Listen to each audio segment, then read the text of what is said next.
заместитель председателя правительства Республики Саха-Якутия Денис Георгиевич Белозеров. Добрый день. И заместитель председателя правительства Республики Саха-Якутия Кирилл Евгеньевич Бычков. Здравствуйте. Также у нас сегодня в зале присутствуют министры Республики Саха-Якутия. Они также будут принимать самое активное и прямое участие в нашем сегодняшнем эфире. Ну а вам, уважаемые телезрители, позвольте коротко рассказать о формате нашей сегодняшней программы. В первой части эфира премьер-министр и его коллеги, заместители, коротко подведут итоги работы за 2019 год, каждый по своему курируемому направлению. Ну а затем, во второй основной главной части программы, члены правительства республики будут отвечать на ваши вопросы, уважаемые зрители, в прямом эфире. Специально для этого мы организовали работу колл-центра. Там сейчас работает моя коллега Анастасия Кобызева, она на прямой связи со студией. Настя, добрый день, расскажи, пожалуйста, как там у нас поставлена работа. Владислав, я приветствую тебя. Добрый день, Владимир Викторович, вице-премьеры, многоуважаемые министры, наши радиослушатели и телезрители. В колл-центре все готово, мы находимся в боевой готовности. Позади меня 6 замечательных девушек, которые сегодня будут принимать вопросы со всей республики. Вы можете их задать по номеру телефону 320111. Сегодня я его буду повторять не один раз. Код города 84112. Я хочу напомнить, что свои вопросы вы можете задавать как на русском, так и на якутском языках. Пожалуйста, не забывайте представляться, оставлять свои контакты, потому что наиболее актуальные и интересные вопросы сегодня прозвучат в прямом эфире. Наши операторы обязательно с вами свяжутся, и вы сможете задать свой вопрос в прямом эфире. Ну, Владислав, мы сегодня еще не раз будем с тобой сговариваться. Мы будем рассказывать о том, сколько поступило вопросов, какого они характера, какой сферы они касаются. Ну и, конечно же, расскажем про географию вопросов, откуда больше всего поступает. Поэтому будем на связи. Анастасия, благодарю тебя. Да, мы будем с тобой на связи сегодня, работаем в прямом эфире. Итак, уважаемые зрители, получается, что мы полностью готовы стартовать этот трехчасовой марафон, большой эфир отчета правительства. Для начала, безусловно, предоставляю слово председателю правительства Республики Саха-Якутия Владимиру Викторовичу Солодову. Прошу вас. Уважаемые телезрители и радиослушатели, я рад сегодня приветствовать вас в прямом эфире и дать официальный старт традиционного 22-го по счету отчета правительства Республики Саха-Якутия о деятельности органов исполнительной власти за 2019 год. Сегодня в студии присутствуют все члены правительства. Мы расскажем об основных достижениях 2019 года, поговорим о приоритетных задачах, безусловно, ответим на все вопросы, которые вас интересуют. В этом году отчет по традиции пройдет во всех районах и во всех без исключения на слегах Республики Саха-Якутия. Нам важны проблемы, которые волнуют каждого жителя, вне зависимости, живет ли он в столице нашей республики или в самой отдаленной деревне. Целый ряд новаций, целый ряд нововведений в этом году мы будем также применять. С этого дня начинает работать специализированный сайт 2019.yakutia.rf, на котором размещены все материалы, отражающие работу, а также есть возможность задать вопросы и получить на них оперативные ответы. Призываю вас активно участвовать в этом году в отчетах, которые пройдут, и задавать вопросы и давать предложения. Ни один вопрос и ни одно предложение не останется без внимания. В 2019 году Республика Саха-Якутия сохранила статус локомотива экономического развития Дальнего Востока, лидера Дальнего Востока по качеству человеческого капитала и форпоста России на северо-востоке страны. Достаточно много существует показателей, которые характеризуют качество жизни, здоровье, но, наверное, самый главный из них, который все это вместе отражает, это продолжительность жизни. И мне очень важно констатировать, что по данному показателю, который составил за 2019 год 72,3 года, мы занимаем по-прежнему первое место на Дальнем Востоке. В 2019 году нас, якутян, стало больше на 3096 человек. И это также крайне важный знак того, что жители республики испытывают уверенность в завтрашнем дне и то, что мы смотрим в будущее с оптимизмом. Безусловно, одно из основных влияний на качество и продолжительность жизни оказывает система здравоохранения. Приведу один пример. Запущенный в 2018 году перинатальный центр в городе Якутске уже на сегодняшний день позволил нам сократить на 10% младенческую смертность. В этом году мы получили средства на строительство 2 ключевых современных центров медицины в городе Якутске – кардиологического центра и онкологического диспансера. Эти центры станут важнейшим шагом в повышении продолжительности жизни и в сохранении наших граждан от недугов, связанных с болезнью системы кровообращения и новообразований. Хочу подчеркнуть, что эти центры будут направлены на каждого жителя Якутии, не только на жителей города Якутска. И наша сейчас задача сделать их максимально доступными. Пользуясь случаем, хочу поблагодарить врачей, которые работают в наших поликлиниках и медицинских учреждениях, потому что в конечном счете все равно от вас зависит здоровье нас и наших детей. В 2019 году мы добились успехов и в части доходов наших граждан. При этом важно, безусловно, для нас, чтобы доходы были больше, чем расходы и росли более быстрыми темпами. Могу констатировать, что в 2019 году мы смогли обеспечить сокращение численности бедного населения. И в общей сложности, если посчитать за 2 года, то мы вывели из черты бедности более 17 тысяч жителей. А на 2020 год ставим еще более амбициозную задачу – довести уровень бедности до 16,2% и вывести еще 20 тысяч человек из нищеты. Безусловно, это главная задача правительства и главный акцент, который мы перед собой ставим. Чем запомнился 2019 год? Безусловно, это практическая реализация национальных проектов в Республике Саха-Якутия, запущенные по прямому поручению президента Российской Федерации Владимира Путина. В 2019 году национальные проекты, которые охватывают все основные жизни общества и экономики, дошли до жителей республики, до практически каждого населенного пункта. Наверное, одним из самых главных стали меры по поддержке семей с детьми. В 2019 году были введены такие меры, как единовременная выплата на первого ребенка, как дополнительный региональный материальный капитал. И уже в этом году более 12 тысяч семей воспользовались этими мерами поддержки. Буквально в начале 2020 года президентом Российской Федерации в послании Федеральному собранию были объявлены качественно новые меры, которые должны еще больше усилить поддержку семей с детьми. В частности, хочу отметить продление срока выплаты ежемесячного пособия с 1,5 до 3 лет. Впервые введена ежемесячная выплата на детей в возрасте от 3 до 7 лет. Безусловно, крайне значимым является введение материнского капитала, уже начиная с рождения первого ребенка и существенное увеличение его размера в целом. Это конкретные решения, которые коснутся в 2020 году тысяч наших жителей. А наша задача как правительства республики четко отработать и сделать процедуру получения выплат максимально прозрачной и понятной.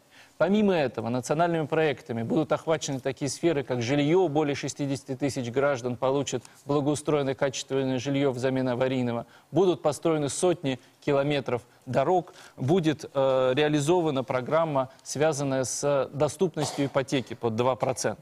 В 2019 году мы смогли осуществить действительно прорыв в сфере решения задачи, поставленной главой республики Айсеном Сергеевичем Николаевым как приоритета по обеспечению транспортной доступности и связности. Благодаря поддержке президента Российской Федерации мы приступили к практической реализации проекта по строительству мостового перехода через реку Лена. Включены в федеральные программы строительства 4 мостовых переходов федеральных трасс Вилюй и Колыма. Включены с финансированием, начата реконструкция 16 аэропортовых комплексов. Началось пассажирское сообщение регулярное от станции Нижний Бестях, которая поставила на карте железных дорог России точку, связанную с нашей республикой. Началось долгожданное строительство Жатайской судоверфи. Не могу не отметить и рекордные сроки строительства оптиковолоконной связи. Интернет приходит буквально семимильными шагами в наши дома. Только за 2019 год дополнительно было подключено более 50 населенных пунктов. Отдельно хочу отметить те решения, которые касались арктической зоны республики. Мы все с большим воодушевлением восприняли долгожданное расширение арктической зоны республики и расширение ее за счет 8 районов Якутии. Первым практическим шагом к реализации качества жизни в арктической зоне стало освобождение от ряда имущественных налогов жителей Арктики. Таких налогов, как транспорт, земля, объекты недвижимости. Это уже на своей жизни, на своем кошельке почувствовал каждый житель Республики Саха-Якутия. С 2020 года мы стартуем дополнительные инициативы, которые касаются проектов «Учитель Арктики», «Молодой оленевод». И мы еще сегодня подробно проговорим по этим программам. 2019 год был объявлен годом театра, и значимые события в культурной сфере также произошли. Более 1500 культурных постановок. И важно, что они охватили большую часть жителей нашей республики. Каждый 5-й житель посетил театральные или иные культурные мероприятия. Введено целый ряд культурных учреждений. Отдельно хочу отметить сеть кинотеатров, которые позволят расширить доступ к шедеврам кинематографа, в том числе и якутским, жителей нашей республики. Уважаемые коллеги, я призываю сегодня активно участвовать в нашей телепередаче. Все вопросы, которые мы успеем ответить за 3 часа, получат полные и конкретные ответы. Все остальные будут обработаны в ближайшее время. Спасибо, Владимир Викторович. Ну что ж, уважаемые зрители, предлагаю начать отчет правительства с просмотра видеосюжета, подготовленного моими коллегами с телеканала «Якутия-24». Внимание на экран.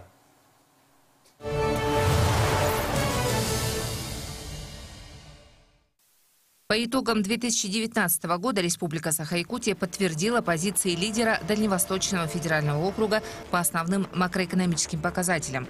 При доле численности населения менее 12% всего населения округа предприятия Якутии обеспечивают 20% суммарного валового регионального продукта Дальнего Востока, 27% объема инвестиций и 36% налоговых поступлений в федеральный бюджет. Индекс промышленного производства в 2019 году достиг максимального роста за последние 7 лет и составил 111,5%. Установлен ряд рекордов в добывающей промышленности. Добыча газа возросла в 1,6 раза, нефти на 16,5%. Добыча золота пробила отметку в 36,5 тонн, добыто 34,2 миллионов карат алмазов. В результате рост ВРП за 2019 год оценивается с ростом в 3,5% к предыдущему году. В 2019 году в государственный бюджет республики поступило 220 миллиардов рублей, что на 1,8% выше уровня 2018 года. На долю налоговых поступлений приходится более 50% от общего объема доходов государственного бюджета республики. Рост доходной части бюджета позволяет обеспечить и развитие социальной инфраструктуры. В 2019 году в рамках инвестиционной программы введено 53 социальных объекта, в том числе 7 школ, 22 детских сада, 1 интернат для объекта общего образования, 10 ФАПов, психоневрологический дом-интернат в Тамоте Алданского района, 6 объектов культуры и 6 объектов спорта. Мероприятиями активной политики занятости охвачено более 35 тысяч человек, что почти на 40% больше, чем в прошлом году.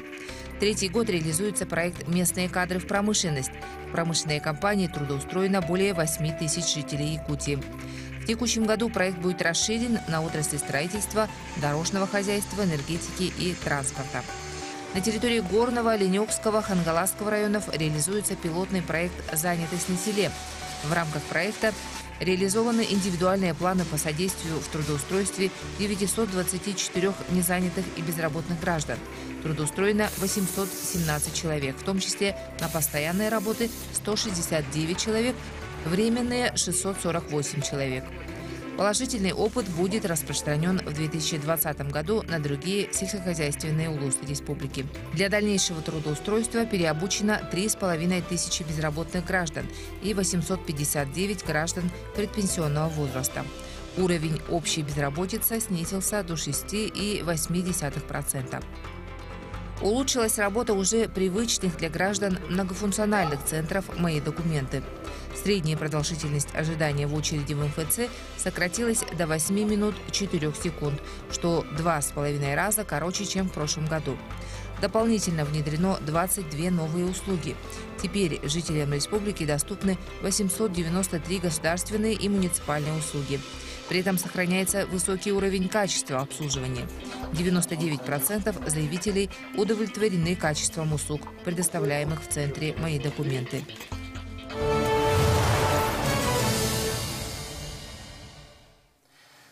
Алексей Александрович, вопрос к вам. Как известно, президент России Владимир Путин в своем послании к Федеральному собранию страны сделал акцент прежде всего на повышении благополучия населения России. Что в этом направлении у нас сделано и что предстоит в Якутии?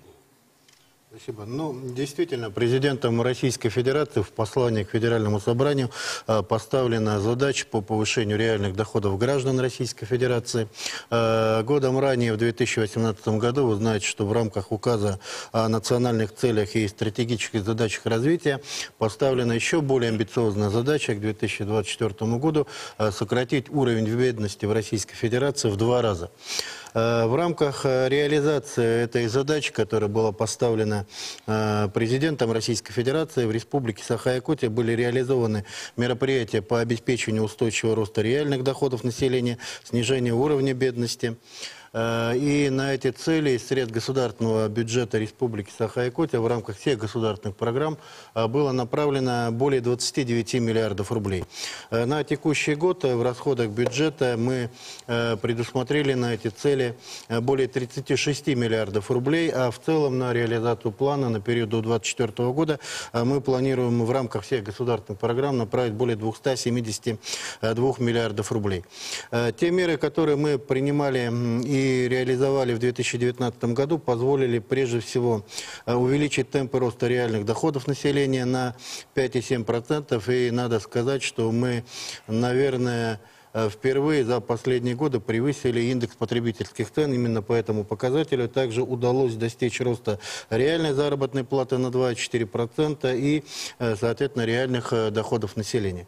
Это позволило нам в целом по итогам 2019 года сократить уровень бедности в республике до 18,2% пунктов. И, как уже отметил Владимир Викторович, поставлена на текущий год более амбициозная задача снизить этот показатель до 16,1%. Благодарю вас.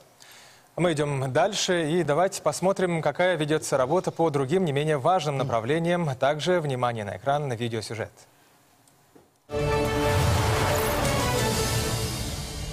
В прошлом году западные и центральные энергорайоны республики присоединены к объединенной энергосистеме Дальнего Востока, что повысило надежность электроснабжения для 82% населения Якутии. Строительство второй очереди ЕГРЭС-2 включено в перечень генерирующих объектов тепловых электростанций, подлежащих модернизации или строительству на Дальнем Востоке до 2025 года.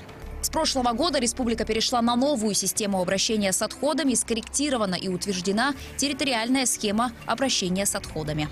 Утверждена программа развития систем водоснабжения Вилюйской группы улусов, реализуемая за счет ежегодных отчислений Алроса в размере 150 миллионов рублей. Введены в эксплуатацию крупные промышленные объекты: газопровод «Сила Сибири», Чаиндинское нефтегазоконденсатное месторождение «Газпрома» в Ленском районе, Ленское нефтегазоконденсатное месторождение «Сургутнефтегаза», месторождение серебра «Вертикальное» в Кобяйском районе. Завершено строительство магистрального газопровода до села Бердигистях протяженностью более 28 километров. В индустриальном парке Кангаласы введен ювелирно-гранильный кластер САБМ. Достигнуты рекордные объемы добычи полезных ископаемых: уголь более 19 миллионов тонн, золото более 34 тонн, серебро 112 тонн, нефти 14 миллионов тонн, алмазы более 34 миллионов карат. Подписанное соглашение с рядом крупных добывающих компаний, соглашение с управляющей компанией «Колмар» о сотрудничестве в области социально-экономического развития республики. С группой «Алроса» заключены соглашения о переводе теплоснабжения и горячего водоснабжения на использование газа в городе Удачный, а также о строительстве высоковольтной линии Сунтар-Нюрба. С компанией высочайшие соглашения о проведении работ по капремонту спортзала, строительству музея и оформлению фасада школы в селе Тамтор. Исполнены все показатели нацпроекта «Безопасные и качественные дороги» 2019 года. Построено 71 километр автодорог, реконструировано 22,5 и отремонтировано 387 километров. Начато строительство Жатайской судоверфи. На федеральной дороге Вилю введен в эксплуатацию один из самых крупных мостовых переходов в Якутии через реку Марха в Нюрбинском районе с сохранением судоходной обстановки на реке. В перечень мероприятий комплексного плана модернизации и расширения магистральной инфраструктуры включена реконструкция 16 аэропортов республики, в том числе взлетно-посадочной полосы в городе Якутске. Уже начата реконструкция аэропортов Якутск, Алекминск, Нерюнгри, Жиганск, Верхневилюйск. Начато регулярное железнодорожное пассажирское движение со станции Нижний Бестях. Из Якутска организованы перевозки с участием автомобильного и водного видов транспорта по единому билету. В мае произведен запуск первой очереди прирельсового нефтебазового комплекса «Саханефтегазсбыта» в поселке Нижний Бестях. На 7 нефтебазах в северных районах внедрены мобильные установки разлива нефтепродуктов. Несмотря на все гидрологические сложности, на реках республики завоз грузов в навигацию 2019 года успешно завершен. Государственной противопожарной службой республики установлены системы раннего обнаружения и оповещения о пожаре с применением GSM-модулей более 2200 семьям.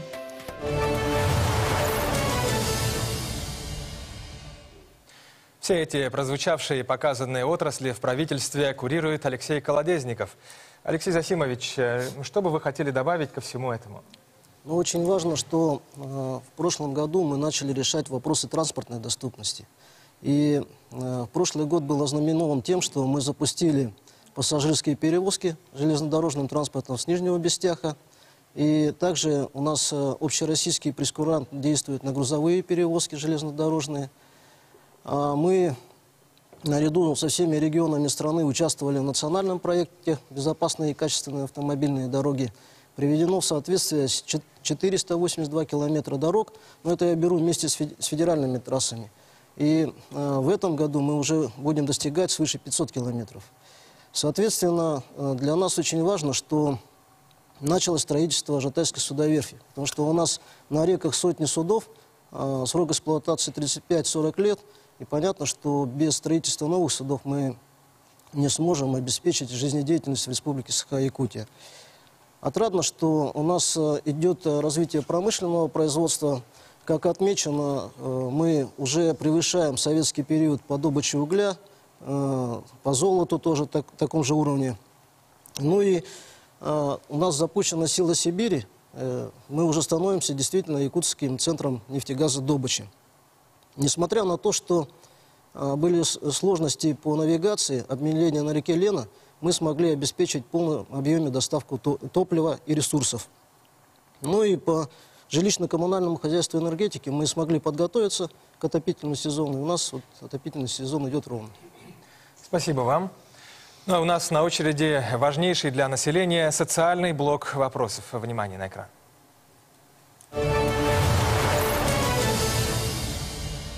2019 год был знаменателен тем, что в республике начата реализация национальных проектов «Культура», «Демография», «Здравоохранение», «Образование» и «Наука». По показателям естественного прироста и рождаемости республика лидирует среди регионов Дальневосточного федерального округа и находится в 7 лучших регионов в Российской Федерации. За январь-ноябрь рождаемость в республике составила 13,3 на тысячу населения, что выше уровня аналогичного периода в России на 30,4%. И в ДФО на 18,8%.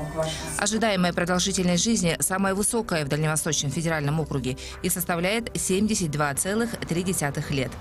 В рамках национального проекта «Демография» в 2019 году более 3000 семей получили единовременную денежную выплату при рождении первого ребенка.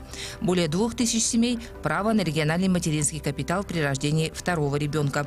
Более 3500 семей – ежемесячные денежные выплаты при рождении третьего и последующего ребенка. Около 4000 семей получили ежемесячные выплаты при рождении первого ребенка. В рамках национального проекта здравоохранения введено 10 фельдшерско-акушерских пунктов. Поставлено медицинское оборудование на 158 миллионов рублей в лечебные учреждения республики. По решению президента Российской Федерации Владимира Владимировича Путина принято решение о строительстве второй очереди кардиососудистого центра и онкоклинического центра в городе Якутске с поликлиникой и стационаром. В целях повышения реальных доходов населения обеспечена индексация заработной платы прочих категорий работников на 4%. Объем финансирования составил более 1 миллиарда рублей. На повышение зарплаты указанных категорий направлено около 2 миллиардов рублей.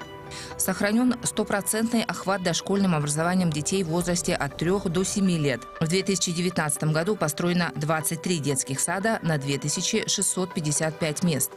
Увеличен охват детей в возрасте от 1,5 до 3 лет до 68%. 9 школ республики вошли в топ-20 лучших школ Дальнего Востока. Рейтинг лучших школ Дальнего Востока возглавил Якутский республиканский лицей-интернат. Отмечена положительная динамика результатов ЕГЭ по литературе, математике профильного уровня, английскому языку, географии, истории, информатике. 19 выпускников школ республики получили 100 баллов по итогам ЕГЭ. Указом главы Якутии Айсена Николаева создан научно-образовательный центр Республики Саха-Якутия, начата работа по разработке заявки для участия в федеральном конкурсном отборе. На сегодняшний день свыше 170 тысяч человек в республике занимаются волонтерской деятельностью. В рамках года театра проведено более 1500 мероприятий. По итогам года в республике достигнут один из самых высоких показателей посещаемости организаций культуры среди регионов Дальневосточного федерального округа – более 7 миллионов посещений. В рамках национального проекта «Культура» более 30 образовательных учреждений культуры оснащены музыкальными инструментами и оборудованием. При поддержке Фонда развития кино созданы кинозалы в городах Вилюйск и Среднеколымск, селе Бердигестях и поселке Батагай. На высоком уровне проведены 7-е спортивные игры народов Республики Саха-Якутия.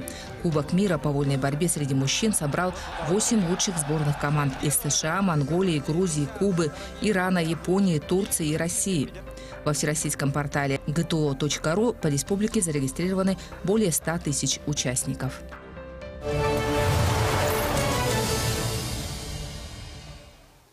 Ольга Валерьевна, республика, как известно, у нас была всегда социально ориентированной. Каких изменений следует ждать нашему населению в этой сфере?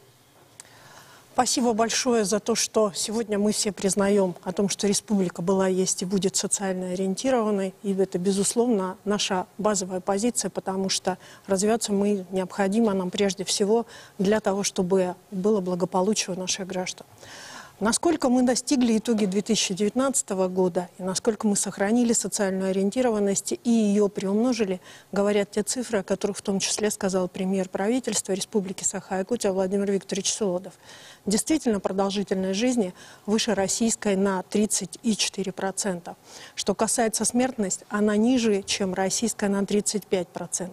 Казалось бы, это цифры. Однако за этими цифрами стоит достаточно тяжелый, титанический, в какой-то мере труд непосредственно всего практически социального блока. От медиков, учителей, социальных работников до работников учреждений культуры. Потому что это та сфера, от которой зависит жизнь каждого человека, от которого зависит благополучие. Государство со своей стороны в полной мере и в этом году исполняло все свои государственные гарантии как в области образования, здравоохранения, в области физической культуры и социальной защиты. Необходимо обратить внимание, что смогли выровнять, по сути дела, сложившуюся такую вот не совсем ровную оплату труда с точки зрения непосредственно ее составляющих вещей. Но несмотря на то, что непосредственно у нас общая часть и стимулирующая часть были всегда определенного рода проблемой и давали определенные задержки, в том числе к выплате заработной платы. В этом году мы смогли именно выровнять эту составляющую и дальше будем продолжать работу в этом направлении. Заработная плата по бюджетной сфере в целом была повышена на 4%, и республика выполнила все обязательства по исполнению майских указов. Да, действительно, в этом году мы достаточно сложно, но терпеливо со всеми вместе шли к модернизации нашего первичного звена здравоохранения как основной задачи, которую поставил президент страны и глава республики Саха-Якутия Айсен Сергеевич Николаев. И, конечно же, мы сегодня можем говорить о тех успехах, которые мы уже достигли. И уже сегодня, например, в первичном звене Сунтарской центральной районной больницы можно на уровне регистратуры записаться и спланировать свой поход к врачам, которые находятся в городе Якутске и оказывают высокотехнологичную помощь. Совсем недавно в Нюрбинскую центральную районную больницу, опять в первичное звено, пришло оборудование, которое позволяет по программе именно профилактики сердечно-сосудистых заболеваний отслеживать индивидуально, непосредственно подбирать препарат, что было достаточно сложно. Большой, по моему мнению, прорыв осуществленный в области оказания онкологической помощи и ее приближенности к населению. Уже не нужно практически у нас по ряду муниципальных образований, там, где мы открыли центры амбулаторной онкоклинической помощи, выезжать в город Якутск, в диспансер для того, чтобы получать одну из процедур, которая оказана. Но на первичное звено мы и дальше будем возлагать свои надежды и делать так, чтобы оно осуществлялось и профилактику, и диспансеризацию. В этом году прошли достаточно такие серьезные акции, которые подняли дух медиков. К ним относится и акция такая, как «Онкопоиск». Так, в одном Тампонском районе именно акция «Онкопоиск» позволила и выявить, и дальше продолжить жизнь людей, и вовремя, соответственно, оказывать медицинскую помощь. И, соответственно, вот эти вот все вещи у первичного звена, они должны быть. Можно ли это делать на той старой устаревшей модели, которая у нас существовала с советских времен? Конечно, нет. Поэтому мы и дальше ее будем модернизировать, совершенствовать. Но главной проблемой для нас остается и проблема, которую мы будем решать, это проблема нехватки врачей. И, естественно, вот как сегодня в одной из социальных сетей Facebook одна из наших молодых врачей сказала о том, что суть одна, наших врачей, помогать больным. И нас этому учили. И вот этой же сути наше здравоохранение следовало и будет дальше следовать. В области образования необходимо обратить внимание на то, что мы начали эксперимент в Хангаласском районе. И работаем в том числе над качеством образования. Продолжаем все те начинания, которые были, и развиваем их. Ну и о том, что непосредственно сфера культуры должна быть более доступна, говорят и новое количество действительно и кинотеатров, и домов культуры, которые мы открыли. Теперь необходимо их наполнять содержанием. Ну и, конечно же, главное, любое начинание, любое благополучие человека невозможно без здорового образа жизни. И в этом вопросе свои показатели мы выполняем. Благодарю вас. А мы переходим к блоку вопросов, которые также имеют прямое влияние на наше население. Это сельское хозяйство и экология. Пожалуйста.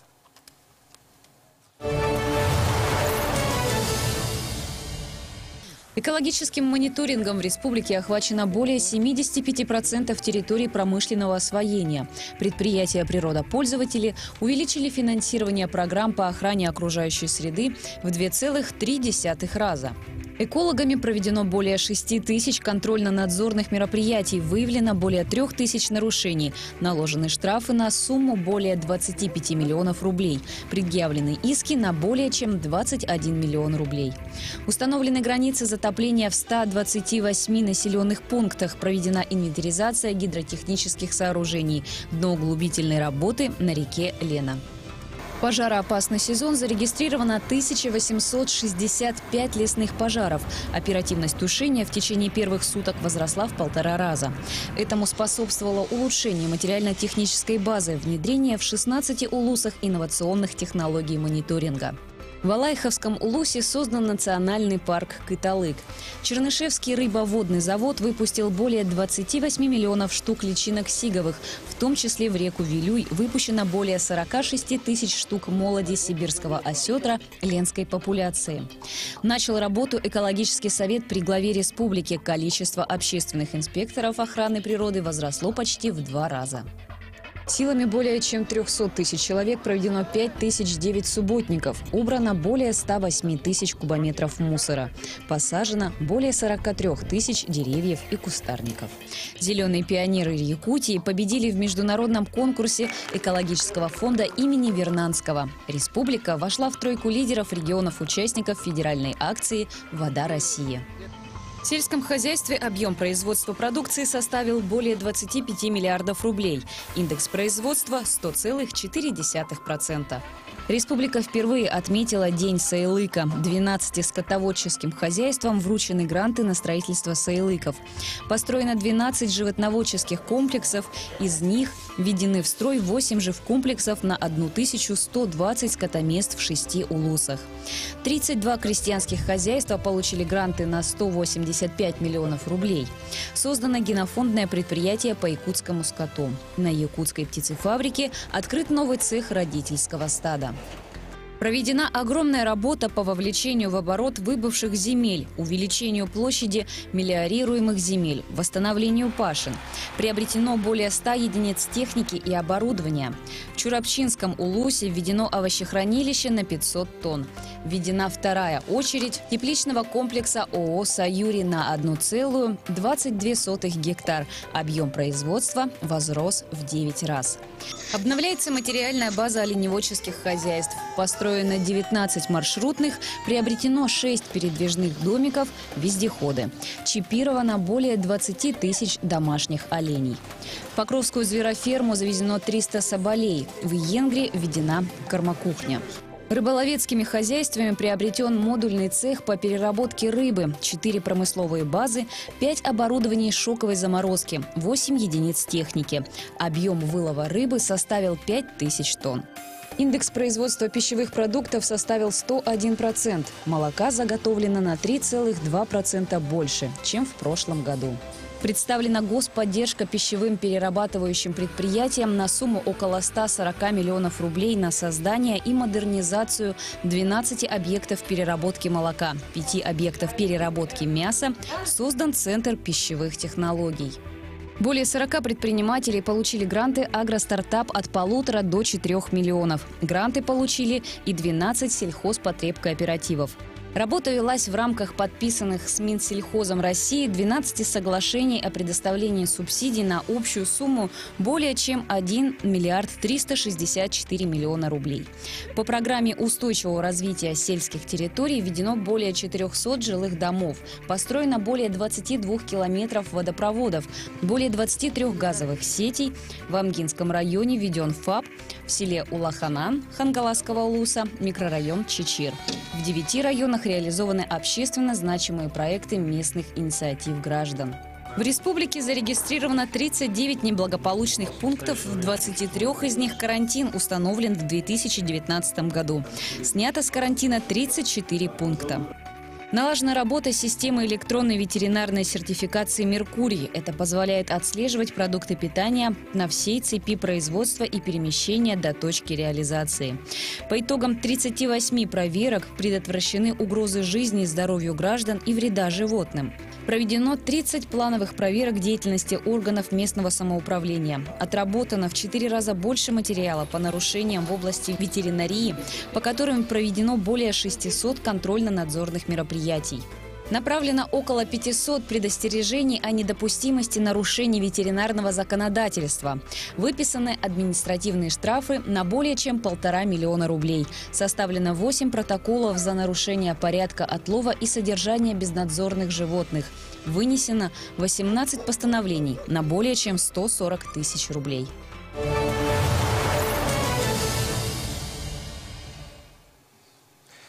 Работу этих направлений в правительстве курирует Денис Белозеров. Денис Георгиевич, давайте остановимся коротко на вопросе развития села, в частности, программу комплексного развития сельских территорий до 2025 года, которая заработала в этом году.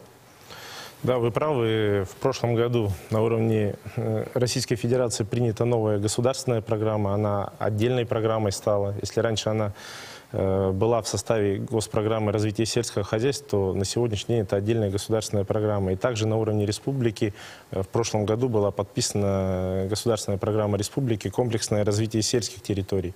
Ну, если остановиться коротко по программе, то основные цели программы – это сохранение доли сельского населения, которое проживает на сельских территориях, это достижение соотношения среднемесячных реальных располагаемых домашних ресурсов между городским и сельским населением на уровне 80%.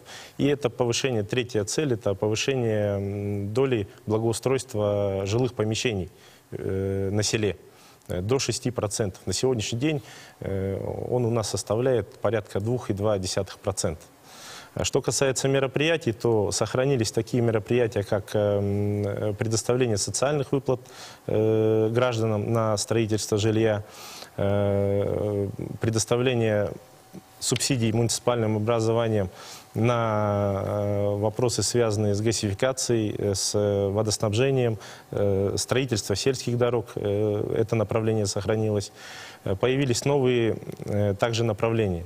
Первое направление – это предоставление льготных ипотечных кредитов по аналогии с дальневосточной программой, то есть есть еще сельская ипотека.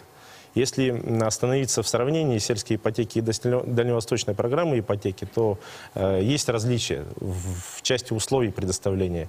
Первое – это до 65 лет гражданам предоставляются кредиты в сельской местности, а по дальневосточной программе до 35 лет молодым семьям практически. Срок кредита до 25 лет. При этом сумма первоначального взноса по сельской ипотеке, она варьируется от 10%, тогда как по дальневосточной, опять же, программе от 20%. То есть условия для сельских жителей более лучшие, комфортные, но только сумма меньше. Сумма до 5 миллионов, по дальневосточной программе до 6 миллионов. Но я думаю, 5 миллионов на селе – это достаточная сумма кредита для того, чтобы создать свой дом, благоустроенный дом. Следующее направление, новое направление – это содействие сельхозтоваропроизводителям в обучении своих кадров. То есть повышение квалификации, это возмещение затрат по ученическим договорам, это когда специалист приезжает на практику, тоже определенные субсидии на то, чтобы было желание, так скажем, проходить практику в том или ином хозяйстве. Мы возмещаем, то есть будем возмещать сельхозтоваропроизводителям эти затраты. Еще одно новое направление – это современный облик сельских территорий появилось. Это совсем новое направление. Оно предусматривает как строительство, так и реконструкцию социальных объектов на селе. Это и вопросы, связанные со строительством объектов дошкольно-школьных учреждений, культурно-досуговых учреждений, фельдшерско-акушерских пунктов. Это приобретение автомашин для этих социальных учреждений, в том числе скорых, автобусов, скорых и так далее. И также вопросы телекоммуникаций. То есть большой спектр вопросов, который охватывает в целом населенный пункт. Но, конечно же, мы должны понимать, что без, так скажем, производственных отраслей развивать сельские территории тоже недостаточно. И в этом направлении, конечно, нам должна содействовать госпрограмма развития сельского хозяйства и много других направлений, которые у нас есть по другим государственным программам, чтобы максимально развивать производство на селе. Спасибо вам. Ну, давайте посмотрим еще один видеосюжет о важнейших направлениях в жизни якутян. Пожалуйста.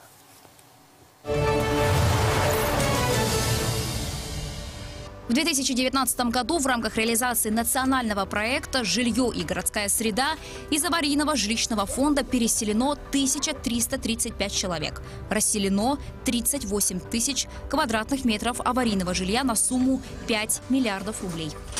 На обеспечение жильем 749 семей льготных категорий граждан и молодых семей из государственного бюджета Якутии направлено 847 миллионов рублей. На реализацию мероприятий по обеспечению жильем 576 детей-сирот и детей, оставшихся без попечения родителей, направлен 1 миллиард 228 миллионов рублей. На финансирование мероприятия по государственной поддержке граждан, пострадавших от недобросовестных застройщиков жилья из государственного бюджета Якутии, выделено 150 миллионов рублей. Дополнительно привлечены федеральные средства Фонда защиты прав граждан, участников долевого строительства в сумме 660 миллионов рублей на выплаты 253 гражданам по 4 проблемным объектам. В целях стимулирования жилищного строительства начата реализация программы «Дальневосточная ипотека», предусматривающая ипотечное кредитование с пониженной ставкой 2% годовых. В 2019 году в рамках национального проекта «Цифровая экономика» на территории Якутии построено более 1600 километров волоконно-оптических линий связи. К сети интернет подключено более 50 населенных пунктов. С 45 до 132 увеличилось количество населенных пунктов, имеющих сотовую связь со стандартом 4G. Осуществлен переход на цифровое телевещание 95% населения. Для улучшения качества жизни граждан, вовлечения их в процессы управления республикой, повышения информационной открытости и прозрачности деятельности органов государственной и муниципальной власти запущен интернет-портал One Click Якутия. Республика Саха-Якутия занимает первое место в Дальневосточном федеральном округе по экспорту IT-услуг и входит в двадцатку лучших субъектов Российской Федерации. В 2019 году в 1,4 раза увеличился объем экспорта IT-услуг и составил 1 миллиард 360 миллионов рублей. С 16 до 110 увеличилось количество компаний-резидентов IT-парка, создано более 120 новых рабочих мест. С целью обеспечения образовательного научно-производственного комплекса в сфере высоких технологий в Сунтарском, Мегино-Кангаласском и Намском улусах открыты IT-центры. В республике создано 50 IT-школ. В 2019 году на территории Республики Саха-Якутия введено в эксплуатацию 53 социальных объекта, в том числе 1 школа и 5 детских садов в рамках реализации соглашений о государственно-частном партнерстве. В 2019 году проект строительства автодорожного Ленского моста включен в раздел комплексного плана модернизации и расширения магистральной инфраструктуры Российской Федерации с уточнением источников финансирования. В результате строительства моста транспортная доступность населения повысится в 4 раза с 21 до 83%. Ввод моста в эксплуатацию запланирован в 2025 году. Проезд по мосту для легковых автомобилей будет бесплатным. В 2019 году Республика Саха-Якутия стала лидером роста, заняв 22 место в национальном рейтинге состояния инвестиционного климата в субъектах Российской Федерации, улучшив свои позиции на 30 пунктов. В основной капитал привлечено более 420 миллиардов рублей инвестиций. Реализуются 12 региональных инвестиционных проектов с общим размером инвестиций более 90 миллиардов рублей. Планируется создать более 4000 рабочих мест. Продолжают развиваться территории опережающего социально-экономического развития ТОР Южная Якутия и ТОР Индустриальный парк Кангаласы. Объем инвестиций в 2019 году составил более 9 миллиардов рублей.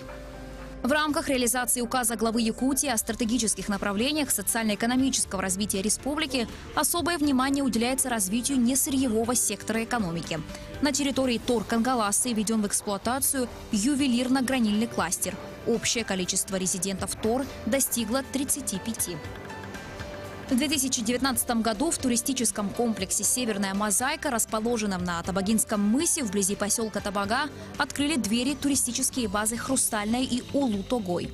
В селе Булганяхтах Хангаласского улуса открыт туристический комплекс «Глэмпинг-парк» «Берег легенд». Республика Саха-Якутия на системной основе продолжает взаимодействие с международными организациями ЮНЕСКО, Арктическим советом, Северным форумом, Ассоциацией региональных администраций стран Северо-Восточной Азии, Всемирной организацией «Объединенные города» и местные власти. Генеральная ассамблея ООН провозгласила 2019 год Международным годом языков коренных народов. Город Якутск был выбран местом проведения масштабной международной конференции сохранения языков народов мира с участием представителей более 60 стран. В 2019 году в Якутске прошел Северный форум по устойчивому развитию, в котором приняли участие представители 11 стран мира. Северный форум является перспективной площадкой для обсуждения проблем Арктики и поиском решений для ее комплексного развития.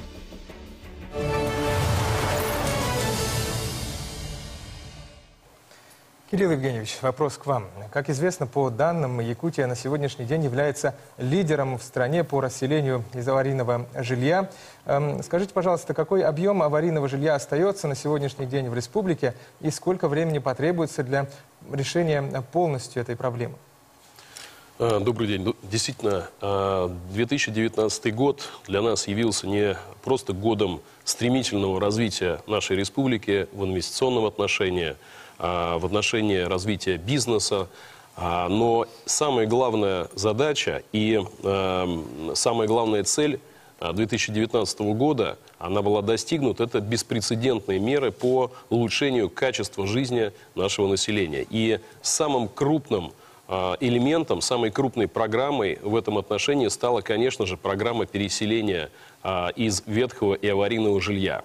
Это самая крупная программа в Российской Федерации. Это более 11% всех аварийных домов нашей страны будет переселено в нашей республике.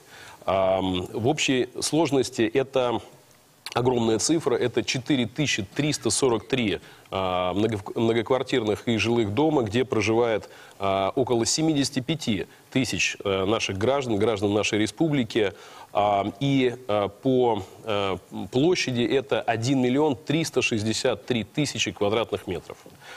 Конечно, такая гигантская программа требует большой координации действий и очень большое количество сил сейчас тратится на то, чтобы как можно точнее, как можно четче провести эту программу. Могу сказать, что после 1 января 2012 года вот это количество квадратных метров практически около 90% вошло в программу переселения, которое завершится в 2025 году. Туда вошло 1 миллион 156 тысяч квадратных метров. Это переселит около 65 тысяч наших граждан. И программа началась уже в прошлом году. За прошлый год у нас ликвидировано около 40 тысяч квадратных метров аварийного жилья, переселено 1335 наших граждан. То есть программа стартанула быстро, динамично, и мы рассчитываем, что мы, конечно же, ее выполним, и более того, приблизимся к полному решению этой проблемы, поскольку после того, как завершится эта программа, останется достаточно небольшое количество аварийного жилья, которое, мы надеемся, и будет реализовано после завершения этой программы в новой программе. Благодарю вас. Ну, эфир отчета правительства у нас идет уже более 50 минут. Принимаем звонки от зрителей. Уже наверняка десятки вопросов поступили. Давайте об этом узнаем.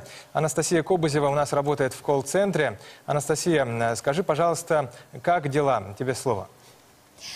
Дела у нас хорошо. В общей сложности поступило уже более 200 вопросов. За неполный час в наш колл-центр обратилось более 50 человек, 50 заявок. Я также хочу напомнить, что еще до начала прямого включения у нас работал колл-центр. Также граждане нашей республики могли отправить свои вопросы через платформу OneClick Якутия. И в общей сложности получилось более 200 вопросов. Они касаются абсолютно разных сфер. Вот сейчас вы видите в моей руке эти обращения. Я хотела бы озвучить топ-5 актуальных вопросов.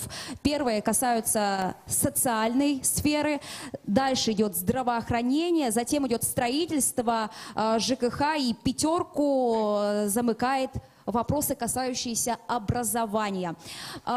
Напомню, номер телефона нашего колл-центра — это 320111, код города 84112. Вопросы можно задавать со всех концов нашей республики. Наши специалисты колл-центра обязательно ответят и все внимательно запишут. Ну а я предлагаю начать отвечать на вопросы наших граждан. И первый вопрос касается компенсации за аварийное жилье. К нам дозвонилась Ольга из Верхоянского района. Она сейчас на прямой связи со студией. Давайте послушаем ее вопрос.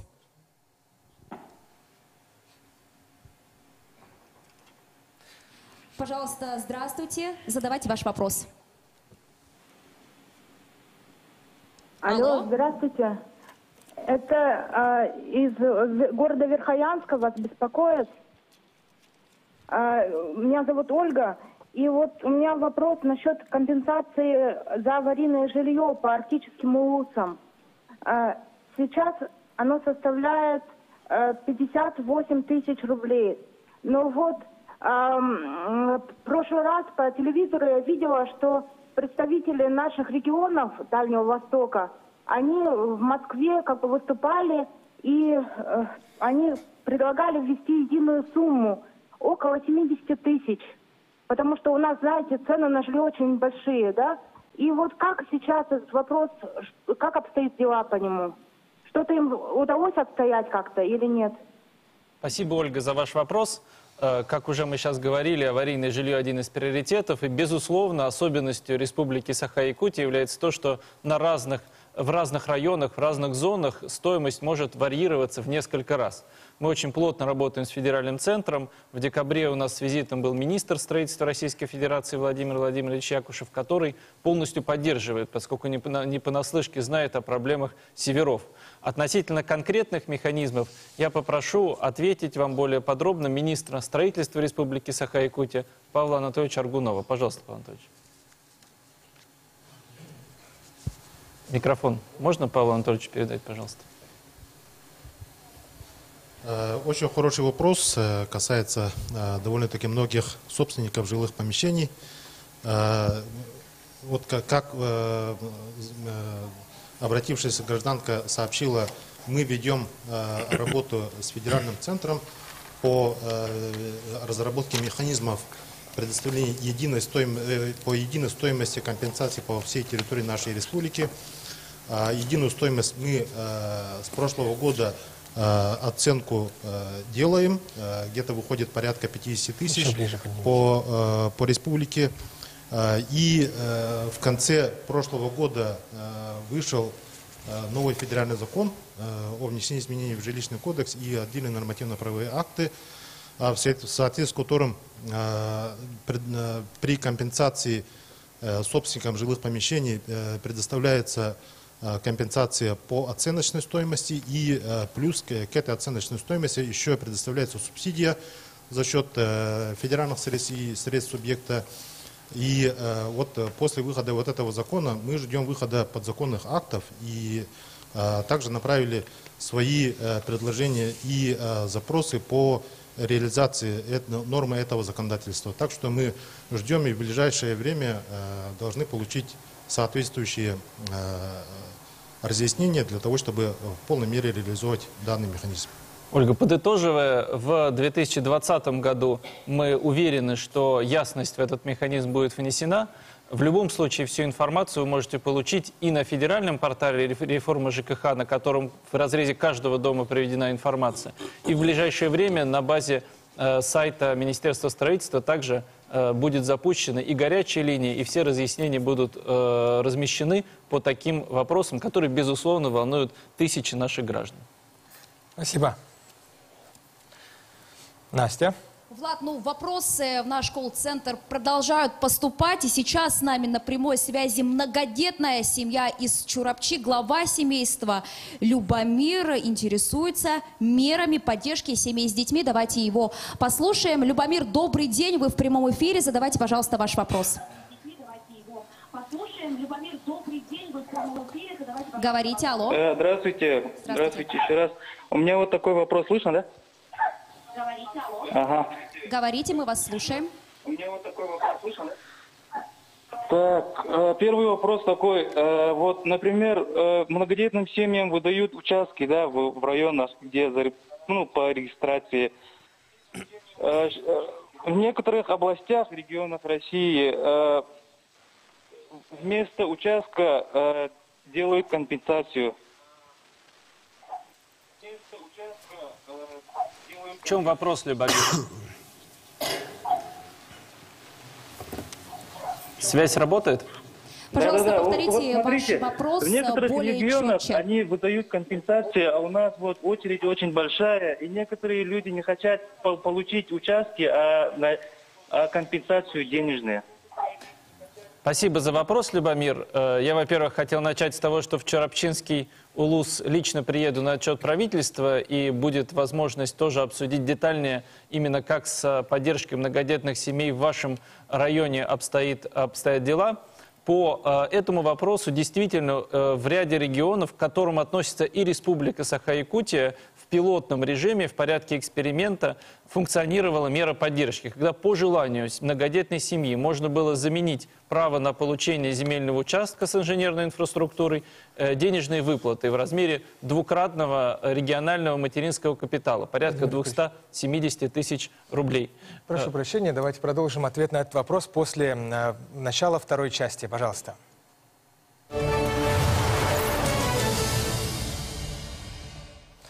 Отчет правительства в прямом эфире продолжается. Мы официально начинаем вторую часть нашей программы. Принимаем ответы, принимаем вопросы от радиослушателей и телезрителей на наши многоканальные телефоны.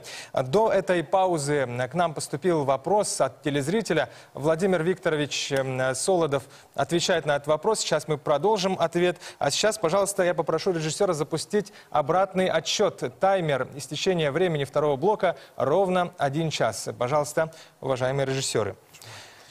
Теперь, Владимир Викторович, пожалуйста, прошу вас продолжить ответ на вопрос нашего телезрителя. Спасибо. Мера, о которой, уважаемый Любомир, вы спрашивали, я считаю ее эффективной. Более того, ее эффективность подтверждается и федеральными органами исполнительной власти. Она в порядке эксперимента у нас работала до 2018 года. Думаю, что мы по итогам сейчас перезагрузки мер социальной поддержки, в том числе мер по поддержке с детьми, ее запустим в конце 2019 года. Возможно также, это то, что мы будем предлагать федеральным органам исполнительной власти, выделить средства на софинансирование такой меры поддержки, которая действительно будет иметь большое значение. Ну и в любом случае до ее запуска обеспечение многодетных семей с детьми и участками с инженерной инфраструктурой остается нашим приоритетом. Очередь большая, но мы поэтапно выделяем необходимые средства и во взаимодействии с районами будем неукоснительно соблюдать это право граждан и выдавать участки. Благодарю вас, Владимир Викторович. Мы готовы принимать следующие вопросы. Пожалуйста, есть ли у нас звонок? Да, у нас есть еще один звонок.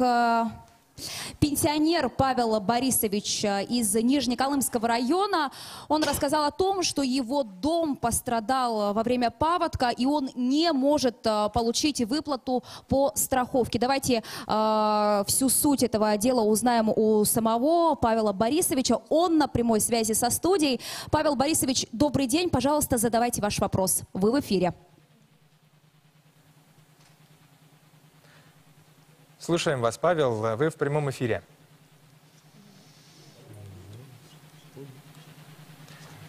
Мы вас слушаем. Говорите ваш вопрос.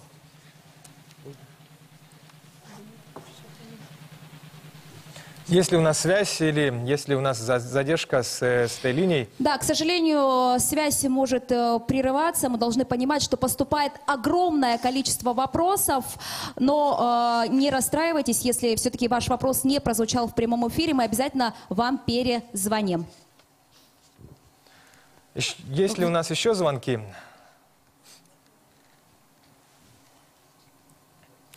Данные ко мне поступают, и мы принимали вопросы, в том числе по порталу OneClick Якутия, по этому сайту. Также у нас целый список вопросов, они поступили еще накануне нашего эфира. К примеру, многие интересуются развитием Арктики в республике. К этому сектору уделяется огромное внимание у нас в стране за последние годы.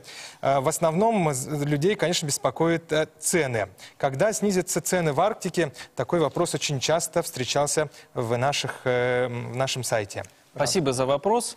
Действительно, арктическая зона республики является в центре нашего внимания, и важно, чтобы мы реализовывали не только масштабные инвестиционные проекты, которые сейчас разрабатываются, не только говорили об инфраструктуре, но и делали жизнь в арктических районах более доступной и повышали благосостояние граждан. А прямым шагом к этому, не секрет, одной из главных проблем является дороговизна социально значимых продуктов питания и жизненно важных товаров.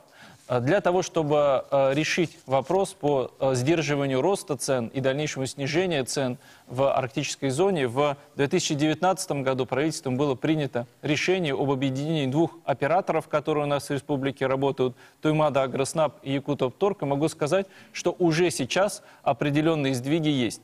И как мне предоставили статистику, согласно ней, на целый ряд товаров, таких как сахар, крупа, соль, уже сейчас от 7 до 10% цена в сети, в тех районах, где есть специализированная сеть данных наших организаций, уже начала снижаться. За счет чего это делается? Благодаря оптимизации схемы логистики и благодаря тому, что мы повышаем эффективность завоза этих товаров. В 2020 году, я уверен, что жители уже начнут чувствовать снижение цен именно на социально значимые товары и услуги в специализированной сети. Помимо этого, нам важно комплексный подход, поэтому совместно с Министерством предпринимательства все районы сейчас прорабатывают механизмы, по которым можно расширить доступ предпринимателей к завозу, повысить конкурентоспособность и повысить в конечном счете качество продуктов и снизить цены. Думаю, что в 2020 году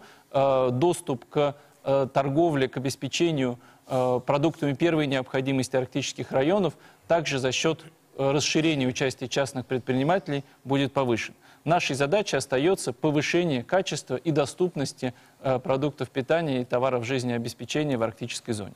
Спасибо. Мне сообщают коллеги, что звонки поступают, и следующий наш телефонный вопрос касается, судя по всему, коронавируса, который сейчас беспокоит людей. Многие спрашивают. Звонок из Нюрбинского района. Пожалуйста, вы в эфире.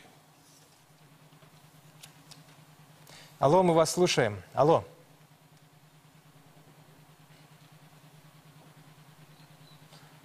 Вы в прямом эфире, Нюрбинский район, мы вас слушаем.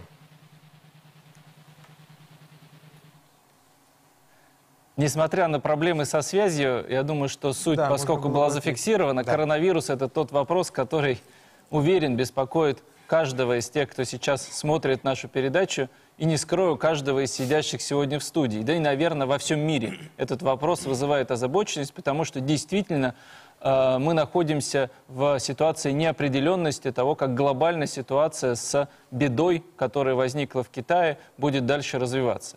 Тем не менее, хочу сказать, что, во-первых, призвать всех телезрителей, всех жителей Якутии доверять только проверенным источникам информации и официальным заявлениям, потому что, конечно, на волне таких вот тревожных новостей возникает много слухов, много инсинуаций. Просьба именно вот официальной информации доверять, мы максимально полно ее освещаем. Ну и я хочу сообщить, что в республике создан штаб по принятию всех необходимых мер. Возглавляет его Ольга Валерьевна Балабкина, заместитель председателя правительства. Я попрошу Ольгу Валерьевну более конкретно проинформировать, какие меры уже приняты по блокированию распространения вируса в республике или по предотвращению его распространения. Да, спасибо за вопрос. Действительно, нужно начать с того, что, прежде всего, что такое коронавирус. Да? В общих чертах, для понимания всем, это респираторный вирус. То есть это вирус, который у нас передается путем, так же, как передается ангина, грипп, совершенно четко и понятно воздушно-капельным путем. Поэтому, соответственно, при поступлении соответствующей информации и сигнала 24 декабря по инициативе непосредственно нашего главного санитарного врача по республике Саха-Якутия Маргариты Игнатьевой, значит, мы организовали соответствующий штаб и провели республиканскую санитарную эпидемиологическую комиссию, на которой были приняты ряд мер. При этом мы постарались охватить все вопросы, связанные с распространением этого вируса.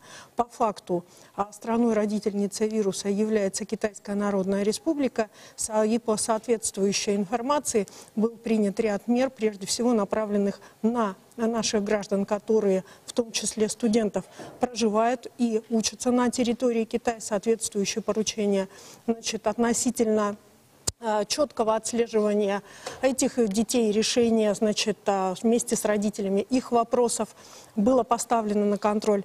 Значит, все наши медицинские организации были обучены проведены соответствующие методические указания, каким образом действовать в случаях непосредственно возникновения той или иной угрозы. Ну и самое главное мероприятие, которое нами были выполнены, это не допустить, поставленные главой республики, не допустить вирус в Республику Саха-Якутия. Поэтому те, кто возвращался из непосредственно, значит, у нас ряда стран, таких как Китай, и, значит, видели о том, что мы сегодня встречаем наши самолеты вместе с соответствующими сотрудниками, и при возникновении различного рода вопросов, соответственно, значит, госпитализируем и ставим всех в известность о тех мерах предосторожности, которые нужно принимать. Поэтому, соответственно, сегодня весь комплекс мероприятий, который направлен на то, чтобы не допускать вирус со стороны органов государственной власти республики вместе с федеральными органами власти, он, безусловно, проводится. Необходимо обратить внимание, что на той же комиссии, для того, понимая, прекрасно осознавая, что могут возникнуть различного рода вопросы, связанные там, значит, с последующим высоким спросом на противовирусные аппараты, с высоким спросом на, значит, маски. Соответственно, Росздравнадзор получил установку и соответствующая рекомендация дана Саха-фармации для того, чтобы все-таки мы могли обеспечить, значит, наших граждан республики соответствующими мерами защиты. Попрошу еще Алексея Симовича дополнить в части транспорта. Ну, вот, решением правительства Российской Федерации от 30 января ограничено движение по отдельным пунктам пропуска государственной границы. И Росавиация приняла решение временно ограничить полеты воздушных перевозок. Только сохраняется 4 направления. Это Москва, Гуанчжоу, Москва-Пекин, Москва-Шанхай и Москва-Гонконг. Авиакомпания «Якутия» также прекращает полеты Якутск-Хармит. Это временное решение. Я думаю, после того, как спад будет, мы восстановим эти направления. В ситуации неопределенности мы предпочитаем перестраховаться. В данном случае в полном объеме выполнены рекомендации Министерства транспорта Российской Федерации. Надеюсь, это не доставит больших неудобств нашим гражданам и в любом случае гарантирует, что на территории Республики Саха-Якутия не будет вспышки соответствующего вируса. Спасибо вам всем. Ну, технические неполадки, надеюсь, позади. У нас есть звонок очередной из города Якутска. Мы вас слушаем. Алло, говорите. Алло, здравствуйте. Владимир Викторович, обращаюсь к вам с проблемой для нашей семьи по вопросу устройства ребенка в 1 класс. Старший ребенок ходит в 33-ю школу города Якутска, а мы проживаем на 203-м микрорайоне. В этом году второй ребенок идет в 1 класс, подали заявление электронно, но в этот же день пришел отказ. Ну, без объяснения причин, но, видать, то, что прописка не подходит. Ходят слухи, то, что детей, проживающих на 203-м микрорайоне, не будут принимать в 33-ю школу, но, возможно, рассмотрят этот вопрос по остаточному принципу с 1 июля. И нет никакой информации иной по волнующему нас вопросу. Владимир Викторович, помогите как-то решить эту проблему на сегодняшний день с устройством дочери в 1 класс 33-й школы, где учится старший сын. На сегодняшний день это самый важный вопрос для нашей семьи. Спасибо. Спасибо.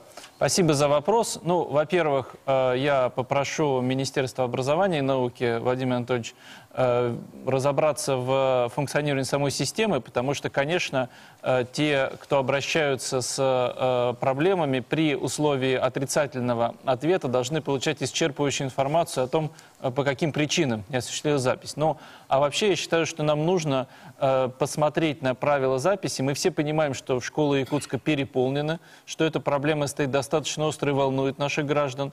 Системные меры по строительству школы, вводу дополнительных мест мы принимаем, но нужно же отвечать прямо сейчас. Поэтому я прошу проанализировать ситуацию и по возможности оговорку, связанную с тем, чтобы дети, которые в семье, где уже один ребенок учится, могли иметь преференционное право и не оставаться на запись по остаточному принципу. Вопрос волнует граждан? Владимир Анатольевич, прокомментируете ситуацию? Владимир Анатольевич, министр образования и науки Республики Саха-Якутия. Да, действительно, этот вопрос волнует всех наших и горожан, и жителей других населенных пунктов, чьи дети идут нынче в 1 класс. И мы знаем, что уже введены изменения в законодательство, которые позволяют уже младшим детям иметь преференции при поступлении в те школы, где учатся уже старший брат или сестра. Но эти преференции вступают в силу с 1 июля, то есть сначала наши родители подают заявки по прописке, и затем уже с 1 июля можно подавать заявки не по прописке, и там уже будут преференции именно тем, чьи дети учатся уже в этой школе. И кроме того, правила поступления в школы, они определяются приказом Министерства образования и науки от 2014 года. А непосредственно реализацией этих правил занимаются органы местного самоуправления. И мы обязательно проведем работу с тем, чтобы все исчерпывающие объяснения с их стороны были проведены. Владимир Анатольевич, у меня просьба под личный контроль взять функционирование системы, присаживайтесь, с тем, чтобы и еженедельно мне докладывать сейчас по уходе и возможных проблемах. И второе, не дожидаясь принятия федерального закона, просьба разработать наш республиканский нормативный правовой акт, приказ по министерству или распоряжение правительства о том, чтобы мы в ускоренном порядке вот эту категорию наших граждан, у кого дети уже учатся в одной из школ, не оставляли на потом. Обеспокоенность понятна. По остаточному принципу мы, понимая заполненность города Якутска, понимаем. И третье, просьба с городом Якутском совместную группу создать и в постоянном режиме рассматривать такие вопросы. Спасибо за вопрос. Я лично тоже под контроль его возьму и буду эту тему держать на особом контроле. Спасибо. Ну, давайте обратимся к нашему колл-центру. Анастасия, пожалуйста.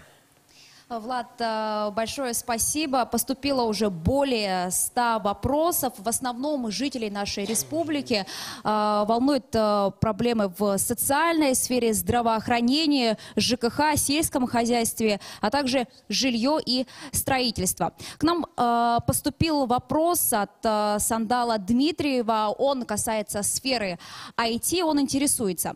У него нет технического образования. Может ли он воплотить свои идеи с помощью IT-парка, который есть у нас в городе Якутске? Пожалуйста, мы ждем ответа на этот вопрос.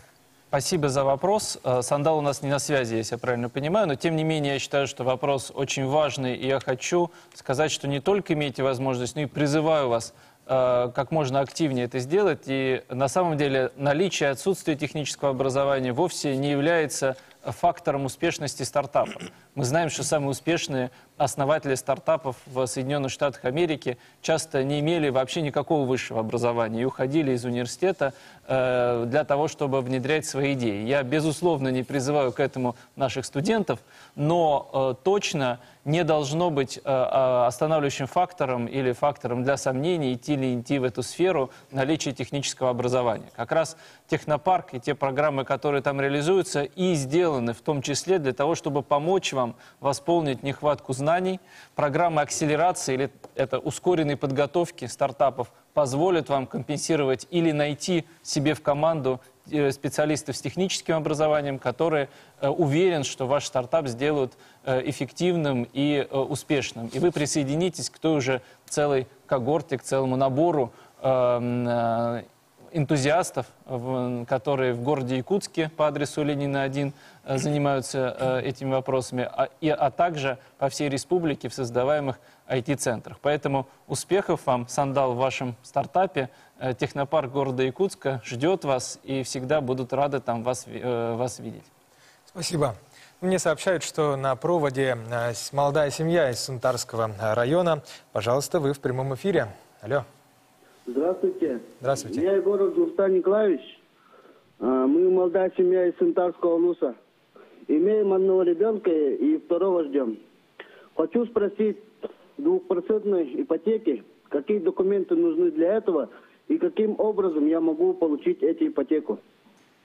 Спасибо за вопрос, Дурстан Николаевич. Очень важно, что в районах интерес вызывает эта программа. Пока, к сожалению, у нас в основном из Якутска поступают заявления, но важно, что в каждом населенном пункте возможность воспользоваться ей была. Я попрошу про эту программу и требования рассказать Кирилла Евгеньевича Бычкова, который непосредственно курирует этот вопрос. Большое спасибо. Действительно, вопрос крайне важный. И здесь даже не в том, что льготная ипотека – это ипотека с самой низкой процентной ставкой на сегодняшний момент, всего 2% годовых она составляет. Но самый главный приоритет – это ее доступность. Как известно, этой ипотекой могут воспользоваться молодые семьи в возрасте не старше 35 лет, а также участники программы «Дальневосточный гектар». И в этом случае по ДЖС они уже без ограничения возраста могут взять эту ипотеку. Ипотека берется как в новостройках, так и на вторичном рынке, если это сельская местность. А также можно взять дальневосточную ипотеку 2% под ИЖС. Это абсолютно беспрецедентная новая программа. И я могу вам сказать, что буквально на прошлой неделе Республика Саха-Якутия стала первым регионом Дальневосточного округа, которая выдала ипотеку 2% под ИЖС. И на самом деле минимальный объем документов, который требуется для того, чтобы подать на эту ипотеку, теперь вот со следующей недели, буквально с 3 февраля, в соответствии с посланием главы нашей республики Айсена Сергеевича Николаева, заявку на дальневосточную ипотеку можно будет подать через МФЦ «Мои документы». И в течение 7 дней она должна быть рассмотрена.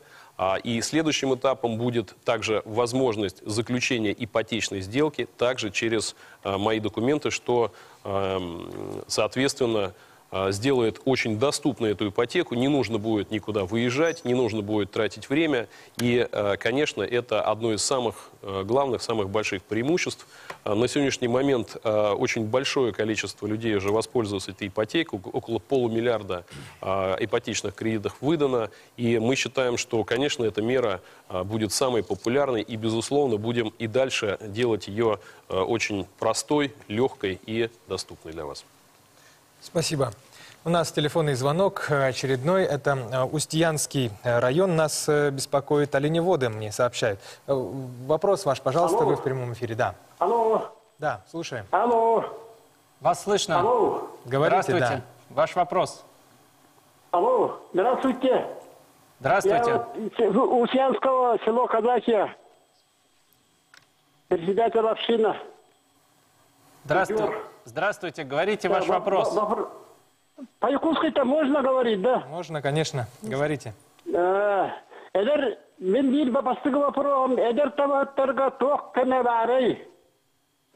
Ите бастығы вопросом. Та, иттихим болмағана, ите программаннан tutullar, благоустройство, сельское хозяйство. Ите ол программа ипотекандан берилер. Ол, онна болмағана, ите де туттарға Арышылқос банк неме ұланлар. Ол болағына ипотека бізге қауындық туақ бан суақ, оның ипотека. Оның тоғылық тоқтыры бар. Туақ мұтығынан көмеді жоқтыры шеуі. Қандық банынан үлбек қағы ол Арышылқос туғын. Ите бері программатын. Хорошо, спасибо. Так, Устьянский УЛУС нам задал вопросы. Первый вопрос жителя касается помощи и поддержки молодых оленеводов. Это он в первом вопросе озвучил, какие есть меры. И вторым вопросом он обозначил ипотеку для жителей села. Какие банки могут предоставить ипотеку? Спасибо за ваш вопрос. Как я уже говорил, Арктика в центре нашего внимания находится. Специальное министерство создано. Я попрошу Владимира Николаевича Черноградского, министра по развитию Арктики и делам народов Севера, по инициативе нашего главы, молодому оленеводу, программе, как она будет реализована, пояснить. В этом году принята государственная программа по развитию арктической зоны нашей республики. В этой программе есть подпрограмма поддержки молодых оленеводов. Молодые оленеводы Арктики будут получать 1 миллион рублей для строительства или покупки жилого дома в своем наследии, родном наследии. Это точно. Спасибо. Спасибо. Ну и по банкам был вопрос, Денис Георгиевич. Какие банки у нас уже сейчас выдают ипотеку в сельской местности? Да, спасибо за вопрос. Ну, на самом деле, на сегодняшний день, пока кредиты эти не выдаются, по условиям Минсельхозом России на сегодняшний день проведен отбор банков, но они еще пока до субъектов Российской Федерации не довели, какие банки прошли. Но по предварительным данным, это будет Россельхозбанк и Сбербанк, и, возможно, Дом РФ. И мы дальше уже начнем работу по возможности, так скажем, привлечения также центра офиса «Мои документы». Мы уже эту работу проводим. И, возможно, через ту же нашу республиканское ипотечное агентство, которое осуществляет, так скажем, представляет интересы Дома РФ в республике. Вот, и это будет где-то к концу февраля только. Мы сейчас планируем провести работу, чтобы собрать потенциальные уже заявки. И после определения этих вопросов и заключения соглашений с уполномоченными операторами уже начнем предоставление кредитов. Я призываю вас в Устьянском районе, во всех других населенных пунктах сельской местности, во-первых, вашу молодежь до 35 лет подтолкнуть к тому, чтобы, не откладывая, уже сейчас получать дальневосточную ипотеку по 2%. Она на сельскую местность распространяется в полном объеме. И более того, мы в приоритетном, ускоренном порядке именно из сельской местности ждем заявки.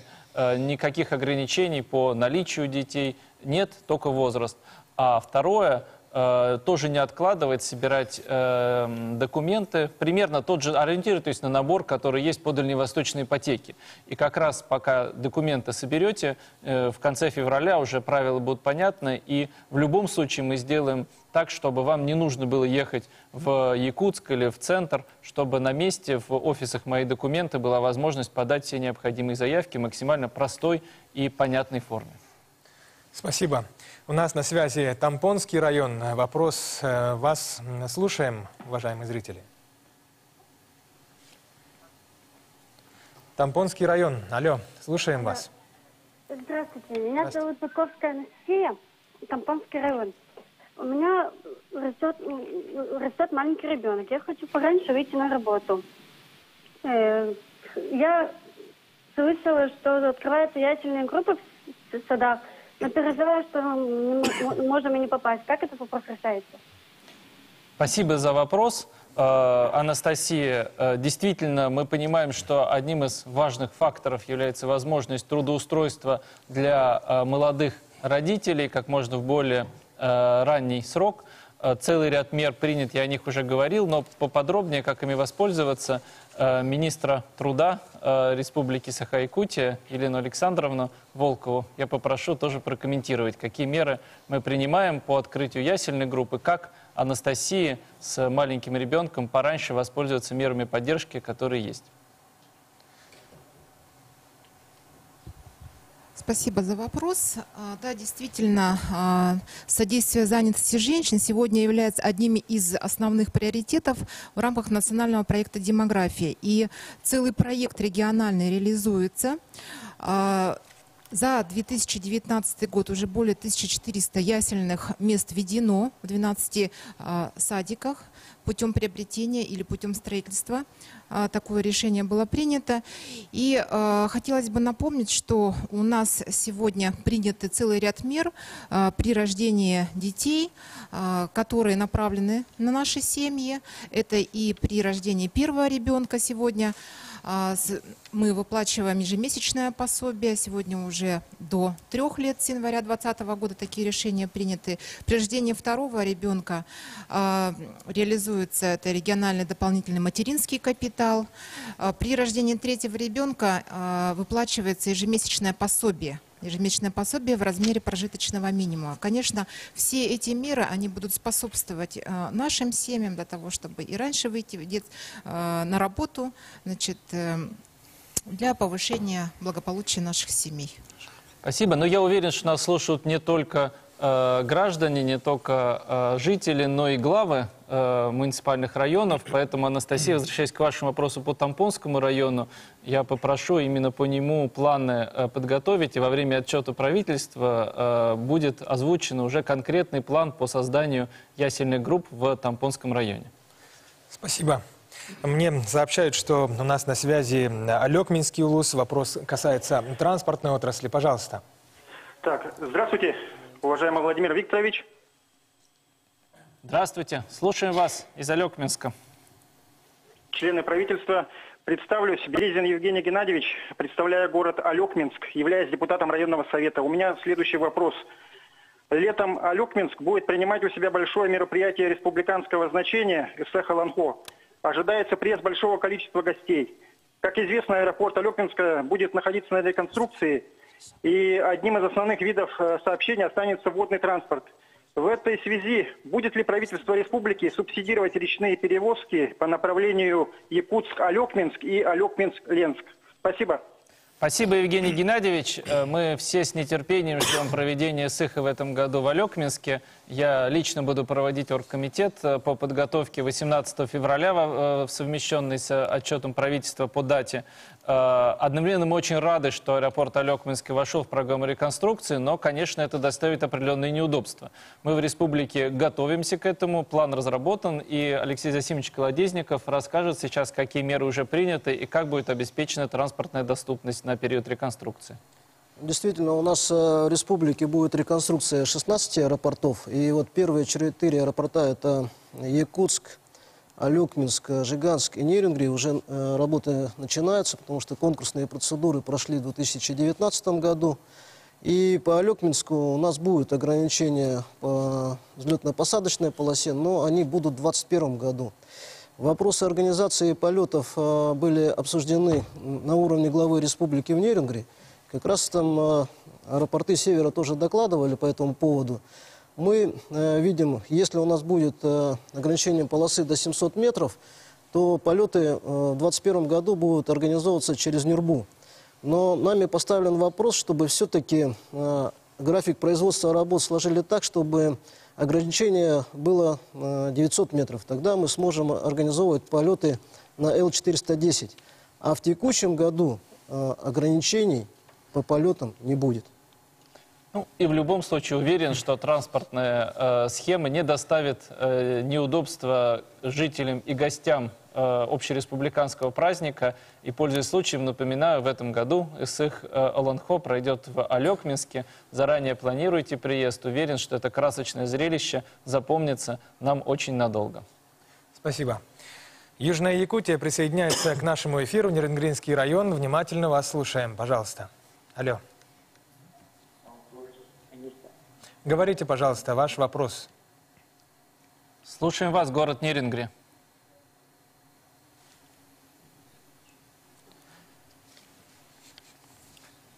Так, идем дальше. Следующий звонок ждем. Ну, а пока давайте обратимся к вопросам по порталу One Click Якутия, которые поступили накануне эфира. Касается он реконструкции аэропорта Якутск. Сколько это все продлится, эти работы, и когда будет реконструкция завершена? Алексей, продолжение. Ну, конечно, транспортная доступность – это вопрос очень серьезный для нас. И то, что идет реконструкция взлетно-посадочной полосы в городе Якутске, это позволяет нам говорить о том, что в будущем у нас будет нормальная стандартная полоса. Действительно, в следующем году у нас будет ограничение 1650 метров. Мы сегодня разрабатываем план мероприятий организации полетов. И с мая 2021 года по сентябрь у нас будут организованы прямые полеты до Москвы на самолетах авиакомпании Якутия 737-700, это Боинги. Ну и вот половину потока мы будем перенаправлять на Новосибирск. Мы договорились с компанией Seven. У них есть хорошие самолеты Embraer 170, которые будут летать в этом направлении. То есть в целом от больших неудобств, я думаю, реконструкция не должна предоставить. Наша задача в кратчайшие сроки завершить реконструкцию, но на этот период мы сейчас все организационные вопросы близки уже к их решению, в том числе с федеральным центром, потому что, как мы знаете, уважаемые телезрители, реконструкция взлетно-посадочной полосы относится к федеральным полномочиям. В результате ряд сложностей возник. Но мы сейчас все необходимые подготовительные мероприятия запланировали и уверен, что больше срок реконструкции откладываться не будет, и мы уже к столетию республики, к 2022 году выйдем с новой взлетно-посадочной полосой, с полным с полной длиной и с возможностью использования всех видов воздушных судов. Хорошо, спасибо. Ну, у нас на связи колл-центр. Настя, пожалуйста, есть вопросы, да? Да, Влад, вопросы продолжают поступать, но те вопросы, которые уже прозвучали, они, конечно, очень интересные и, конечно же, актуальные для нашей республики и страны в целом. Мы продолжаем принимать вопросы по номеру 320111. Ну и сейчас переходим к вопросу. Михаил Колодезников из Усть-Алданского района задает вопрос по программе поддержки местных инициатив. Он на прямой связи со студией. Давайте его послушаем. Добрый день, вы в прямом эфире. Здравствуйте. Здравствуйте. Владимир Задавайте Викторович. ваш вопрос. Здравствуйте. Члены правительства. Это Усть-Алданского улуса села Кептенилегойского наследия Колодезников Михаил Иванович.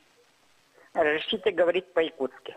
Пожалуйста, слушаем вас. Ага. Аспыт сылағы отчеткамен бұл ППМИ программа поддержки местных инициатив программанан бұл ұлықтақ нәлінтен қамии бірғаны, вон бірғаны бұлден нағалдық дебітім.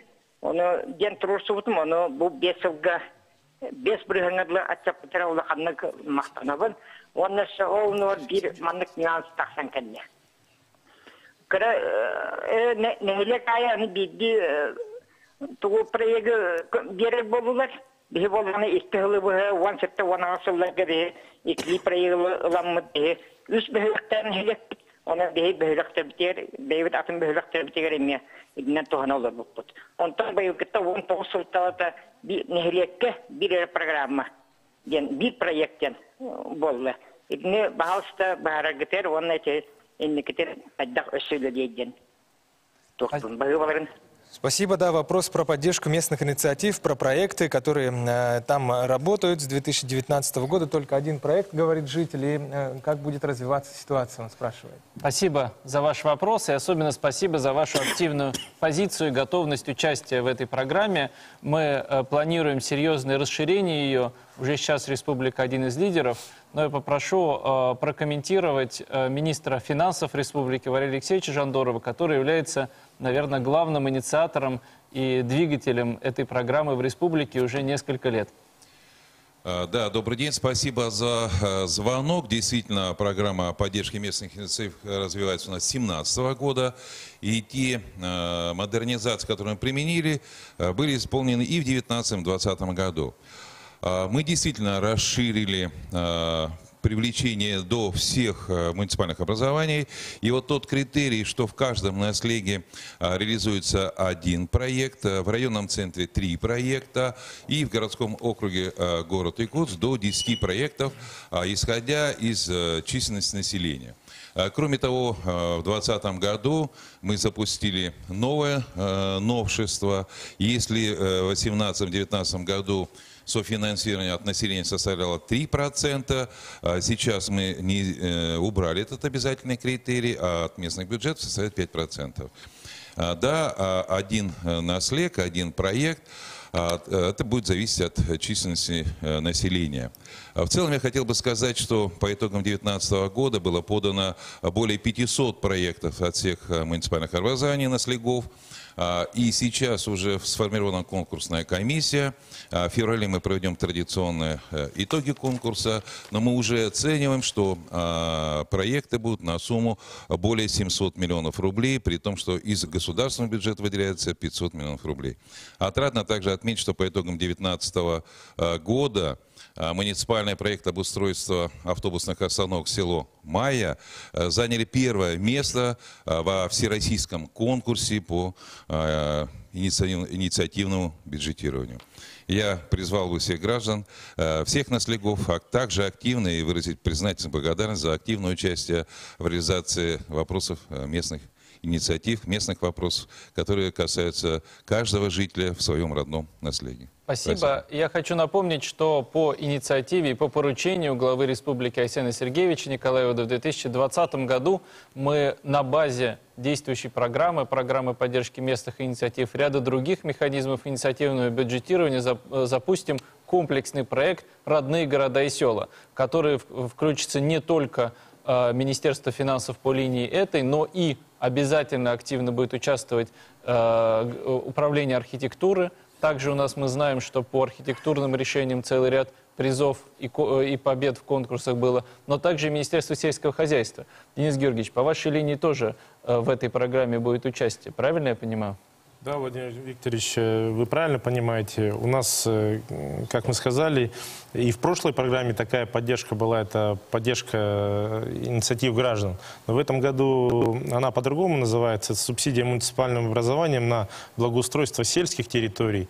Сумма до 2 миллионов рублей, и из них 70% возмещает, предоставляет федеральный бюджет, а до 30% это средства местного бюджета и средства, внебюджетные источники. То есть, грубо говоря, участие граждан. Сумма у нас в этом году порядка 120 миллионов рублей, это 60 проектов. И ежегодно эта сумма будет увеличиваться со стороны федерального бюджета. И мы со своей стороны, конечно же, будем софинансирование предусматривать. То есть это тоже одно из направлений, которое на сегодняшний день действует и набирает оборот. Для удобства вся информация по программам местных инициатив и благоустройства городов и сел будет доступна на портале One Click Якутия. И именно через этот портал мы, как через одно окно, в 2020 году построим сбор заявок. Поэтому, уважаемые телезрители, просьба отслеживать развитие портала. Он в этом году уже предоставит существенно более удобный сервис, чтобы не запутаться в ведомственных программах. Главное для вас, что возможность есть, и родные города и села будут развиваться, их облик, благодаря в том числе вашим инициативам и поддержке со стороны всех уровней бюджета. Спасибо. Еренгринский район у нас теперь точно на связи. Пожалуйста, слушаем вас. Здравствуйте. Меня Николай зовут. Вот имею желание устроиться на работу в добывающую компанию. Вот у меня получится устроиться или вот местные кадры не котируются? Спасибо за вопрос, Николай. Сразу хочу сказать, местные кадры котируются. Более того, все недропользователи, с которыми мы плотно общаемся, говорят, что они с большим удовольствием заместят вахтовых сотрудников местными кадрами при одном условии, что они будут соответствовать требованиям по квалификации. Но предметно о том, какие механизмы есть и как вам сейчас шаги, какие нужно предпринять, чтобы трудоустроиться, я попрошу Алексея Александровича Стручкова, который лично курирует эту программу, прокомментировать. Ну, прежде всего, хотел бы сказать, что у нас продолжается реализация такого проекта, как местные кадры в промышленности. И я говорил о том, что по итогам 2019 года более 8 тысяч жителей Республики Саха-Якутия, они как раз-таки устроены в наши промышленные компании. И эту работу мы будем продолжать. Что нужно сделать конкретному человеку, который ищет работу? Это прежде всего обратиться в Центр занятости по месту проживания, и, соответственно, там наши специалисты центров занятости окажут ему консультационную, методологическую поддержку и расскажут ему о тех вакансиях, которые сегодня существуют в нашей добывающей компании. Что касается конкретно Нюрнбергского района, то там достаточно большое количество вакансий, потому что это наш один из приоритетных развивающихся районов нашей республики, район, на территории которого реализуется большое количество промышленных, инвестиционных проектов. И понятно, что все эти проекты, они требуют набора персонала. Поэтому, прежде всего, нужно обратиться в Центр занятости по месту проживания. Я думаю, что там ему окажут поддержку. И, кроме того, хотел бы также еще одно направление, которое мы реализуем, это направление в рамках национального проекта «Производительность труда и повышение занятости». Мы открыли так называемый первый бэк-офис «Моя работа в городе Якутске» и будем реализовывать такие проекты, в том числе и на территории Нюрнбергского района. И там уже в более широком смысле не только там будут проводиться какие-то консультации, но прямо на базе этих бэк-офисов можно будет получить информацию, где можно пройти повышение квалификации, ну и пройти какие-то тренинги, собеседования прямо там на месте, и с тем, чтобы в последующем уже трудоустроиться в какую-то промышленную компанию. Спасибо. Теперь у нас на очереди Мегино-Кангаласский район республики. Слушаем вас, уважаемые зрители, ваш вопрос. Здравствуйте. Меня зовут Татьяна Ивановна. Я из Мегино-Кангаласского района. Вот сейчас много говорят о том, что в районных медицинских учреждениях будут устанавливаться разные медицинские оборудования. И в связи с этим нам, жителям Заречья, не обязательно каждый раз будет ездить в Якутск на обследование. И у меня вопрос, о каком оборудовании идет речь? И как идет оснащение районных больниц? И еще интересует меня, везде ли будет это оснащение? Спасибо большое за ваш вопрос. Вопросы здравоохранения одни из самых волнующих наших граждан. Мы сейчас разработали такой комплексный взгляд на программу развития, модернизации первичного звена здравоохранения. То есть как раз тех учреждений, которые располагаются в непосредственной близости от мест проживания, в том числе даже в самых отдаленных наших населенных пунктах. Акцент в ней сделан на переоборудование, на изменение и модернизацию технологий лечения, и на то, что уже сегодня упоминалось, оснащение кадрами. Конкретно по Мегино-Кангаласскому району, я знаю, что он не остался в стороне от этой программы. Я попрошу министра здравоохранения Елену Афраимовну прокомментировать, какое оборудование именно в Мегино-Кангаласском районе было закуплено или поступит в ближайшее время. В Мегино-Кангаласском районе в 2019 году был закуплен аппарат, который позволяет сегодня смотреть нам желудочно-кишечный тракт, называется колонофиброгастроскоп. Кроме того, мы отремонтировали рентгеноборудование. На 2020 год у нас приоритетное направление – это детское население, и поэтому мы непосредственно оснащаем детские поликлиники оборудованием для того, чтобы осматривать деток. В частности, в Мегино-Кангаласский район у нас пойдут оборудование такое, как портативный УЗИ, тот, который можно перевозить с собой и использовать в наркологических слегах. Отрадно, что он имеет несколько датчиков. Это говорит о том, что можно посмотреть и новорожденного ребенка, и все внутренние органы и системы малышей. Помимо этого, оборудование, которое позволит оценивать состояние глазного аппарата и лор-органов. И важно, что мы сегодня для деток отдельно покупаем аппараты электрокардиографы, которые снимают работу сердца. И нет необходимости сегодня посещать Национальный центр медицины для того, чтобы мы могли полностью исследовать наших детей. Кроме Мегино-Кангаласского района, в 2020 году будут таким же оборудованием оснащены еще 17 наших районов республики. Елена Афраимовна, у меня просьба, поскольку это волнует не только жителей Мегино-Кангаласского района, когда программа у нас будет утверждена Министерством здравоохранения Российской Федерации, нам нужно будет в открытом доступе разместить. Я знаю, что в 2020 году есть планы по запуску единого портала здравоохранения. Вот информация о том, какие новые возможности и какое оборудование уже поступит или поступит в ближайшее время, какие врачи специальностей появятся, нам нужно будет в ближайшее время уже в свободном доступе разместить. Просьба отследить доведение такой информации. Спасибо. Спасибо. Прямой эфир продолжает принимать вопросы. Откуда вы, кто вы? Пожалуйста, ваш вопрос. Алло. Алло, да, слушаем. Алло. Здорово, Здравствуйте, говорите, пожалуйста. Здорово, говорю, высокий, киште, говорю, мақталла кияла, үйле хамназ бар бүтін рөлікті көрен іштелер өт. Мен манлы мұқырақта ақпын. Туақ келер үйона арықтақ бөхелі бітті дейті. Николай Дмитрий Иванович дебін. Бұны үйті саскы өрттәхін барбаққа сұлғы үйтетер ұлыс өріқі мұқырас болла. Етін еқа 5 жыллаты уат баран балайды түріғыды бұппыт. Себе аутодан маханалаханна сүйебет, сұлғыбы дызақпыт. Онна бұ кәннекі 5 жыллаға ұстатығар үрді үттарбаққалар 5 жылла Аллах қанекенне сұлғы құлындағына сағаланна, оғы күнлерге тоқтамасыбай болын әрер, сұлғы оқтуыта сағаланна, онан бұл саскөттәғіні сақа әрігер қайдақ бұхарын олар отыры. Ке қайдақ бұқыры, дейт үйе иттер көқтан тақсан әребет, бұл 5 жыл кәннесі. 2000 жылы сарвия ғаяты биді, ол 5 жыллағата. Өт болмысы да. Оғырдық. Сонын үйтімітіден бітер. Спасибо. Вопрос понятен. Это Кобяйский район, поселок Кобяйского улуса. Про животноводство спрашивает. Там проблемы, в частности, про изготовление кормов, судя по всему, проблема. Пожалуйста. Насколько я тоже понял, речь про сельхозпалы была в ответе. Мы знаем, что целый ряд коллизий в сфере регулирования это есть.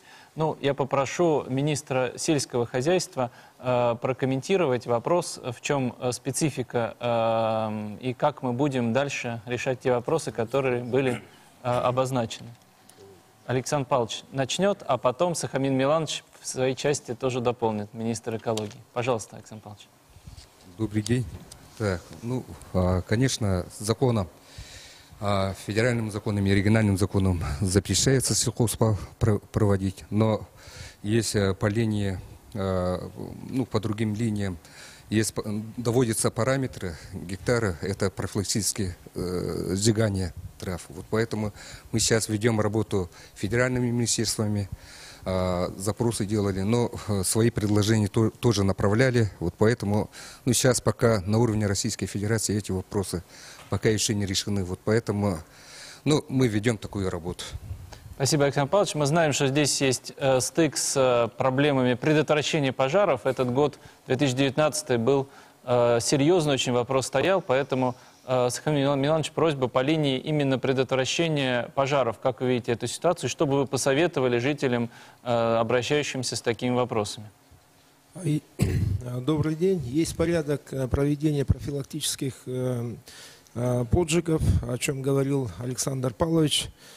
Создается соответствующая комиссия муниципального района, и в весенний период проводится отжиг, контролируемый отжиг. А сельхозпал, он запрещен.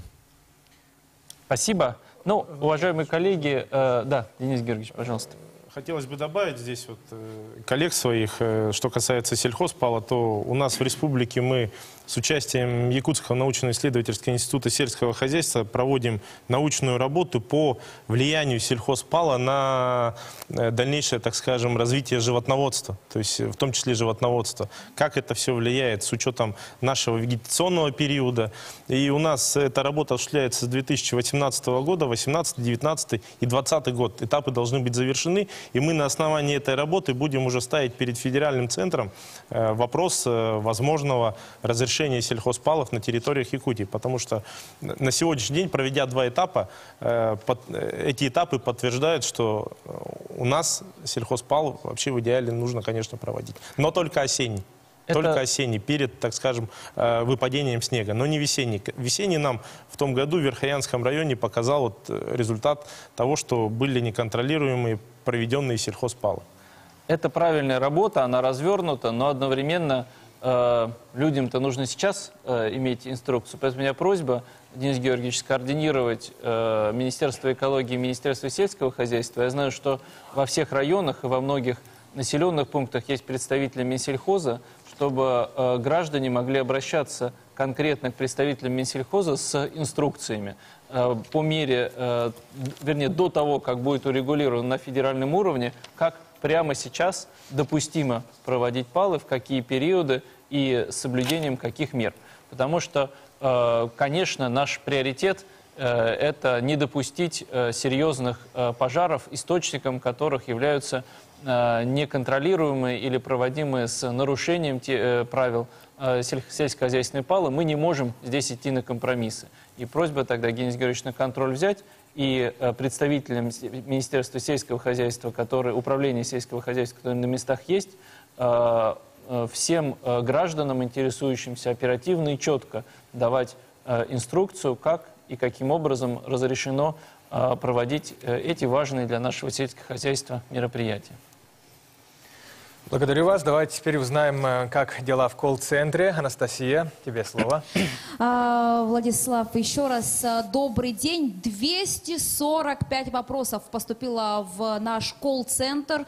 Продолжают лидировать вопросы в социальной сфере. Затем идет строительство, жилье, ЖКХ. И замыкает 5 лидеров городское хозяйство. У нас есть также статистика по географии.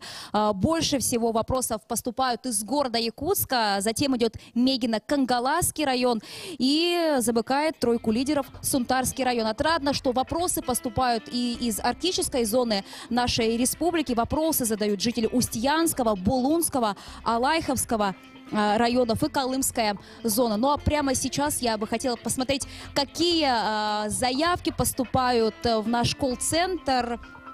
Девушки, я возьму у вас несколько вопросов.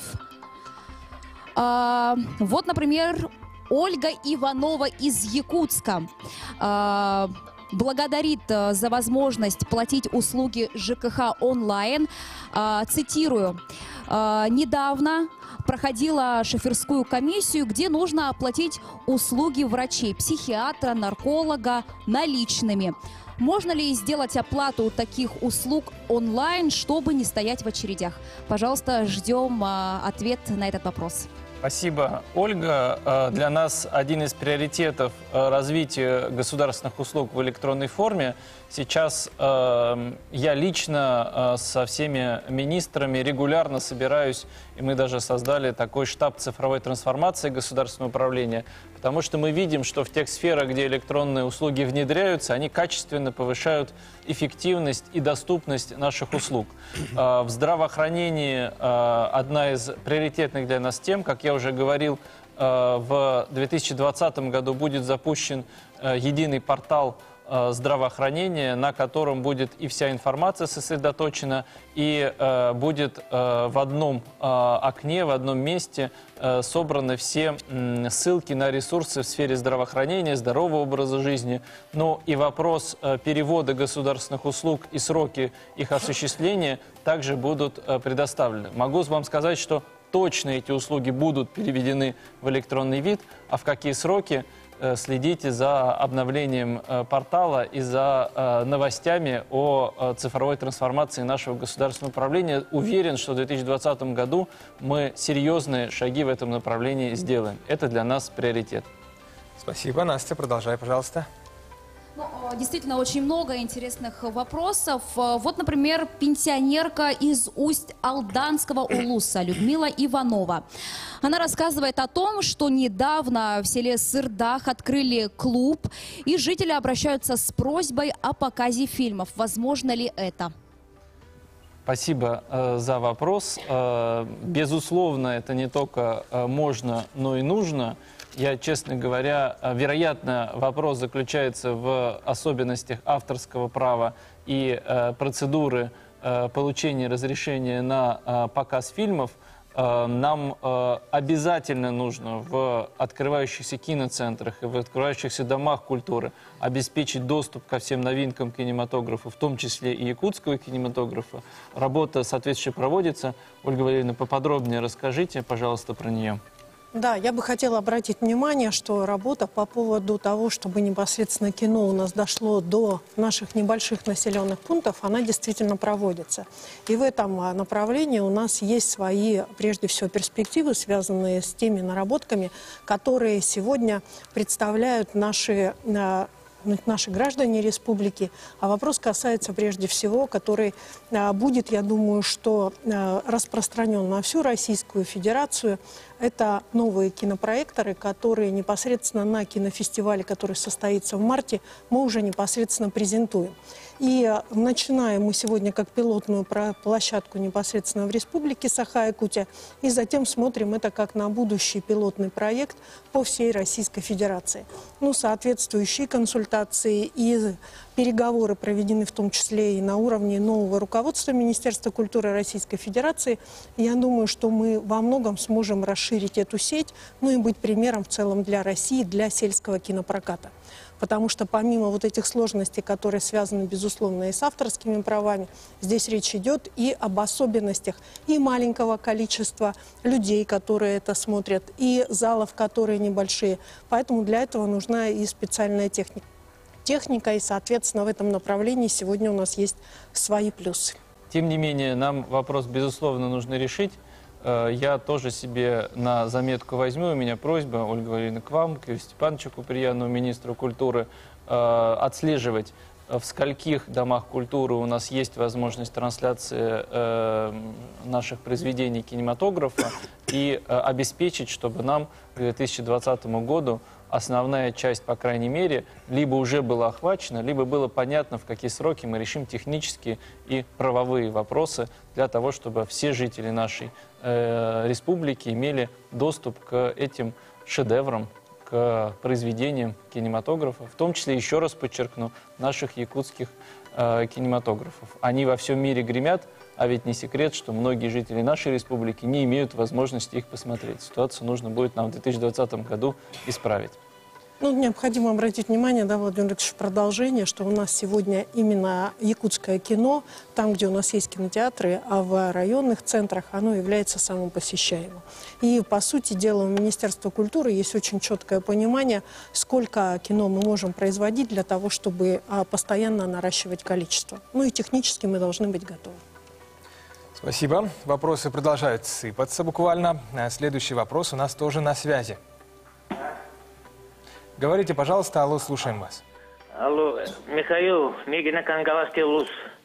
Вопрос по отношению к обманутым дольщикам застройщика «Семир». Начали выдавать компенсацию по обманутым дольщикам «Семир».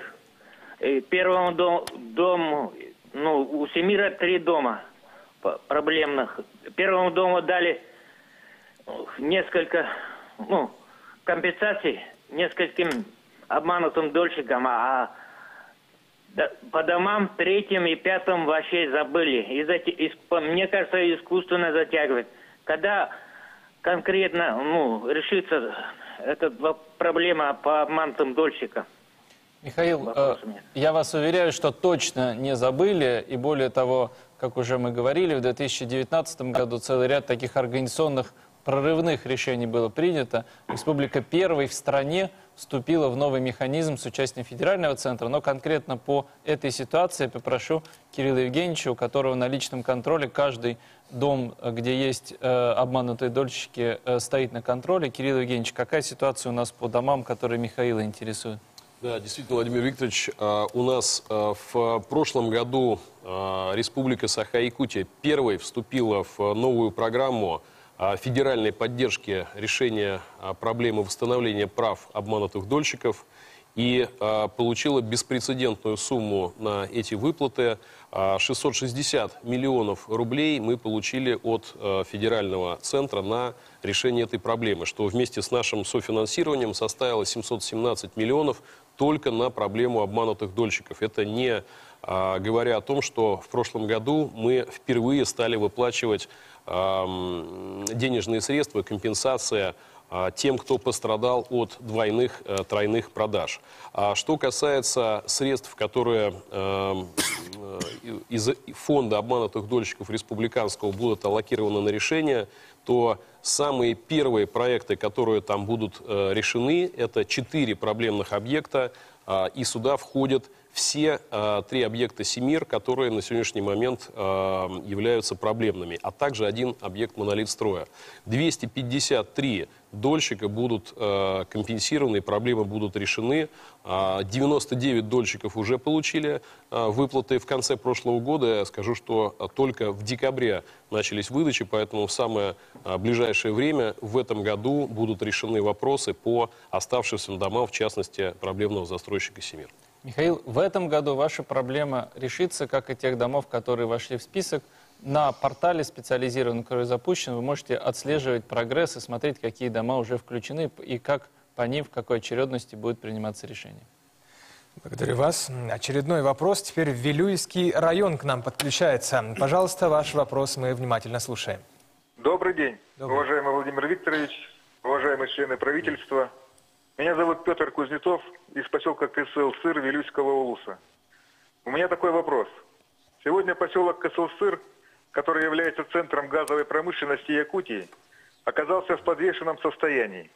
Некогда крупный и развитый населенный пункт, сегодня он медленно умирает, рискуя превратиться в поселок-призрак. Это при том, что здесь работают одни из самых крупных и успешных промышленных компаний республики. Когда на нас обратите внимание? Спасибо. Спасибо, Петр, за ваш вопрос. Действительно, я знаком с ситуацией в Кысыл-Сыре, и ситуация абсолютно с благоустройством, социальной инфраструктурой абсолютно не соответствует тому эффекту и тому вкладу в развитие экономики и промышленности, который поселок и предприятие ключевое ЕТЭК оказывает для всей республики. Связано это, безусловно, с той ситуацией, с которой мы все знакомы, с проблемой с предыдущими собственниками и приобретением сейчас предприятия новыми владельцами. Эта процедура завершена. Мы буквально на прошлой неделе встречались и проводили анализ финансово-хозяйственной деятельности под руководством Айсена Сергеевича Николаева. И есть твердая договоренность и конкретный план по развитию социальной инфраструктуры поселка Кызыл-Сыр. Он утвержден распоряжением правительства республики в конце декабря 2019 года. В ближайшее время совместно с компанией мы решим планомерно ключевые накопившиеся проблемы. Так в этот план вошло строительство 16 километров дороги. Будет планомерно решен вопрос, связанный с обеспечением необходимыми специалистами оборудованием поликлиники. Принципиальное решение по строительству физкультурного центра. Понятно, тоже вместе с компанией мы будем решать вопросы благоустройства, в частности, строительство канализационно-очистных сооружений и строительство, уже в следующем году начнется, газозаправочной станции.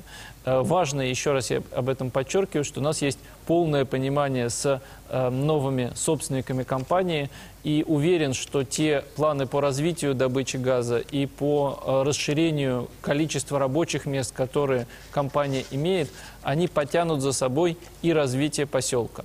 Поселок должен стать одним из центров экономического роста, и социальная среда должна соответствовать его экономическому потенциалу. Мы из этого будем исходить, и как раз я могу вас уверить, что этот поселок, он станет в ближайшие годы наиболее динамично развивающимся, и мы исправим ту ситуацию, которая уже сложилась. Ну и чтобы в подтверждение этих слов могу сказать, что в ближайшее время мы запланировали вместе с руководством компании совместное посещение на месте. Буду рад с вами, Петр, встретиться с жителями поселка и обсудить, где, в какой последовательности, какие именно действия по приведению в порядок социальной среды поселка нам нужно будет предпринять. Спасибо. Если я правильно услышал, это Ленский район. Следующий вопрос. У них про безнадзорных животных проблема. Алло, слушаем ваш вопрос. Пожалуйста. Добрый день, уважаемый Владимир Викторович, уважаемые члены правительства. Меня зовут Матвеева Галина, я представляю общественный совет Абыйского района. Вчера в Абыйский район к нам прилетела бригада онкологов с Республиканского онкологического диспансера. Хотелось бы выразить благодарность Министерству здравоохранения, что идет такая работа по медицинскому осмотру населения, так как мы, жители, не все имеем возможность выезжать в столицу, чтобы пройти полноценное обследование, тем более по части онкологии. Так врачи привезли с собой онкомаркеры и УЗИ-аппараты. С врачами Центральной районной больницы они провели расширенное заседание, и мы хотели бы выразить и попросить вас, чтобы такие онкологические бригады и вообще бригады узких специалистов выезжали на севера постоянно и ежегодно. Тем более заболеваемость онкологией и другими заболеваниями вызывают настороженность. Спасибо. Спасибо за вопрос. Действительно, тут скорее даже не вопрос, а подтверждение того, что те меры, которые по линии борьбы с этой бедой, с этим недугом, с новообразованиями, начинают работать по всей территории республики. Я уже в самом начале говорил о том, что нам важно, чтобы возможности по выявлению и лечению людей с онкологическими заболеваниями, которые в городе Якутске возникают благодаря новому оборудованию, медицинским центрам, были доступны по всей территории республики. Мы будем развивать и транспортную доступность для доставки, и вот как в Абыйском районе, сейчас он один из первых, в котором выездные бригады работают, я попрошу Елена Фраимовна как можно больше районов в 2020 году нам охватить, и тоже график посещения в публичном доступе разместить, чтобы жители могли и подготовиться, и спланировать участие. А жителей хочу призвать максимально активно участвовать в профилактических осмотрах. Лучше перестраховаться. Не дай бог упустить ранний момент появления болезни. Я могу как пример сказать, что сам стараюсь всегда во всех профилактических заболеваниях, в профилактических осмотрах участвовать, чтобы быть уверенным, что те или иные недуги, их можно предотвратить на ранней стадии. Дорогие телезрители, не пренебрегайте вашим здоровьем. В 2020 году мы планируем еще активнее заниматься профилактикой и осмотрами. Записывайтесь, посещайте. Если какие-то сложности с доступом, сразу обращайтесь. Наша задача, чтобы они были доступны легко и быстро по всей территории республики. Спасибо. Прозвучавший важный вопрос перебил предыдущий, бродячих собак. Проблема никуда не делась, она на связи. Слушаем вас очень внимательно, да. Добрый день, уважаемый Владимир Викторович, уважаемые участники прямого эфира, Вилюйский улус, Калачикова Ольга Ивановна. У меня вопрос касается осуществления полномочий органами местного самоуправления, то есть переданных государственных полномочий по отлову и содержанию безнадзорных животных. Насколько готовы городские и сельские поселения республики к нововведениям в законодательстве в этой сфере, в части обеспечения материально-технической базой, кадровым обеспечением, и какая работа проводится правительством республики по оказанию помощи органам местного самоуправления для осуществления этих переданных полномочий в части увеличения финансирования, разработки необходимых нормативно-правовых актов и методических рекомендаций. Спасибо за вопрос, но я хотел встречно обратиться, что это вы можете оценить, насколько эффективно эта работа развернута, потому что именно вам на местах виднее, работает что-то или нет. И я, пользуясь случаем, хочу и к вам обратиться, к жителям Вилюйского района, но и всех остальных районов. Если вы видите недоработки в сфере бродячих собак, в сфере других проблем, не сомневаясь, пишите. Сейчас мы вот портал Якутия, One Click Якутия будем продвигать и расширять функционал. Нам важно мнение и оценка именно с мест. Что касается самой проблемы, мы знаем, что она сейчас находится на одной из наиболее злободневных. Мы все озабочены. Связано это с тем, что начал работать новый федеральный закон, и он предполагает изменение процедуры обращения с безнадзорными животными.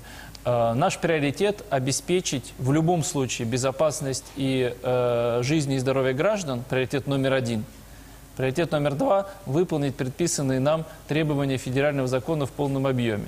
Для этого мы соответствующие организационные меры предприняли, но и одновременно обратились и будем обращаться в федеральные органы исполнительной власти, законодательное собрание, Федеральное собрание Российской Федерации, с тем, чтобы отдельные положения этого закона была возможность корректировать. Организационная работа ведется, но мы в диалоге с федеральными органами исполнительной власти. Знаю, что вопрос многих волнует, поэтому коротко попрошу Денис Георгиевич прокомментировать. Денис Георгиевич Белозеров, куратор этого вопроса и занимается координацией деятельности органов государственной власти, которые вовлечены в эту проблему. Спасибо, Владимир Викторович. Ну, все мы знаем уже, что с 1 января текущего года в соответствии 498 федеральным законом об ответственном обращении с животными у нас, ну, не только в республике, и в Российской Федерации должно быть гуманное отношение к животным. В рамках данного федерального закона у нас принят ряд уже нормативных актов, как в прошлом году, так и в этом году. Первый акт – это по обращению с животными без владельцев. Он предусматривает определенный метод, как его называют, и в соответствии с федеральным законом этот метод ОСВВ – это отлов, стерилизация, вакцинация и выпуск животных в естественную среду. Но только по тем животным, которые у нас не проявляют агрессии, либо не страдают непереносимыми, так скажем, болезнями. То есть все остальные животные, которые отлавливаются, должны быть выпущены обратно в естественную среду после 30-дневного пребывания в приютах. Вот второй как раз-таки проект, это проект принятый, то есть уже постановление правительства об утверждении правил организации приютов. В этом направлении сейчас проводится работа совместно с муниципальными образованиями по определению нормативов, по определению тех приютов, которые необходимо нам поставить в том или ином муниципальном образовании. И также принято третье постановление правительства в текущем году о передаче, то есть о внесении изменений в закон Республики Саха-Якутия о передаче этих полномочий на уровень муниципальных образований. Сумма средств, которая была предусмотрена по закону республики по обращению с животными в прошлом году, это 17 миллионов, она у нас по предварительным расчетам, ее планируем увеличить до 87 миллионов рублей и довести до муниципальных образований, исходя из того поголовья животных без владельцев, которые там отлавливаются. Следующим этапом в течение первого квартала уже конкурсные процедуры объявлены департаментом ветеринарии. Мы планируем все поголовье животных и без владельцев, которые отлавливаются, и животные, которые находятся у владельцев, полностью промаркировать, то есть в простонародье прочипировать, чтобы нам понимать, когда животное бегает, если мы его после этого отловили, и оно чипировано, имеет владельца, чтобы владелец нес определенную ответственность, которая также предусмотрена этим федеральным законом с точки зрения затрат, которые будут понесены на отлов этого животного. Все мы знаем, что на сегодня, опять же, в соответствии с данным федеральным законом, муниципальные образования должны принять на своем уровне решение по отводу мест для выгула животных. И вот эти вот правила в ближайшее время, мы и методические рекомендации и так далее будут направлены в муниципальное образование. Также я прошу муниципальное образование непосредственно эту работу проводить с уполномоченным органом по республике, это департамент ветеринарии, у которого в каждом районе имеются свои территориальные подразделения управления ветеринарии по каждому практически району. Ну и еще один немаловажный шаг, который нам нужно всем сделать, это самим, конечно, изменить отношение к заведению животных, да, то есть покупки там или просто взяли, приняли. Должна быть ответственная позиция всех граждан, потому что большинство, я бы сказал, 95% животных, которые у нас отлавливаются и которые без владельцев, это в свое время животные с владельцами.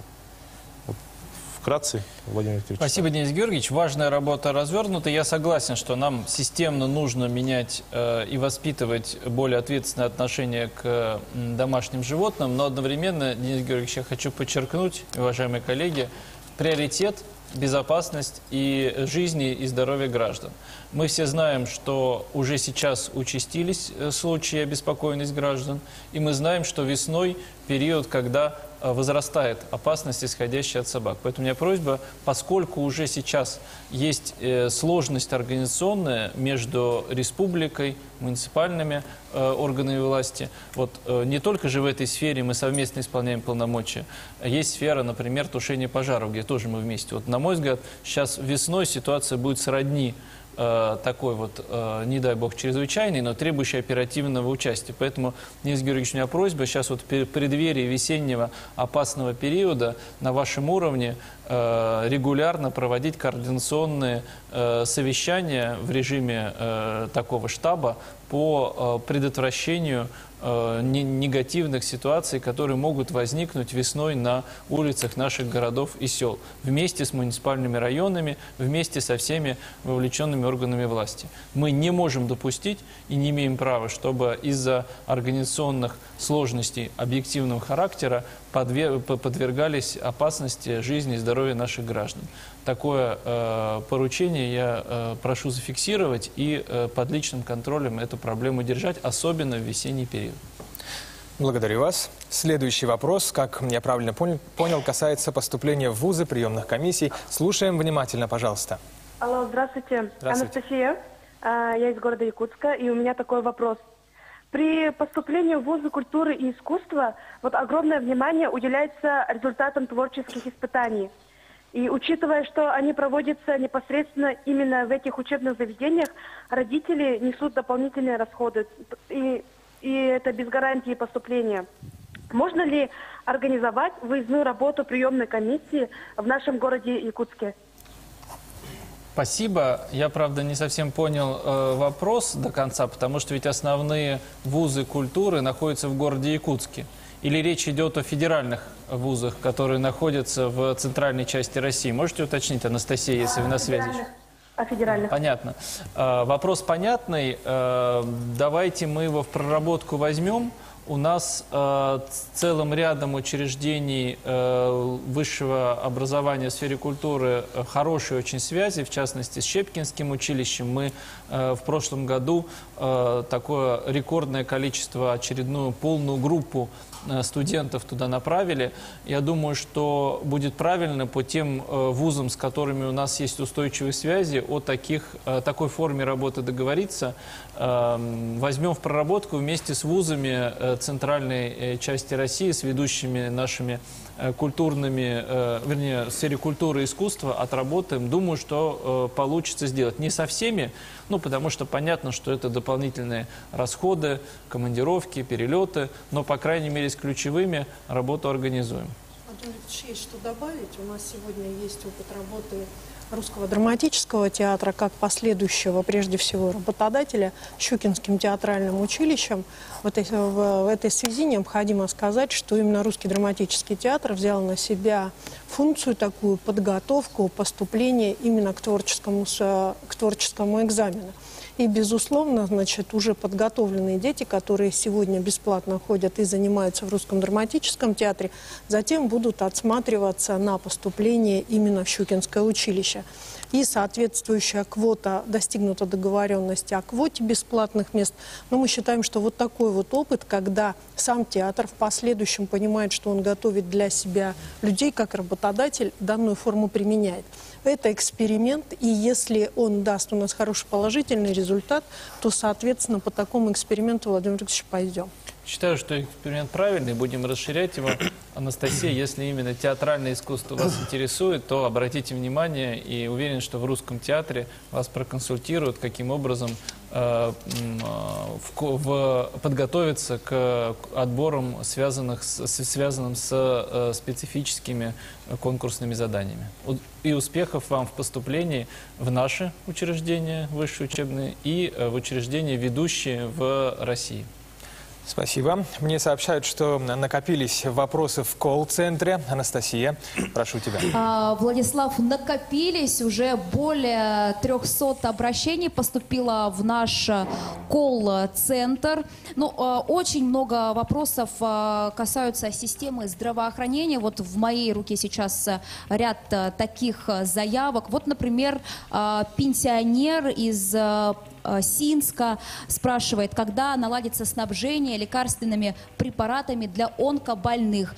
С другим диагнозом, сахарный диабет, обращается жительница из города Мирного. Она спрашивает также, когда появится лекарство, приходится самой покупать дорогостоящие препараты. Я хочу отметить, что, конечно же, в рамках этого прямого эфира мы не сможем ответить на все вопросы, но будьте уверены, что на каждый вопрос будет дан письменный ответ. Но сейчас я хотела бы задать очень интересный вопрос.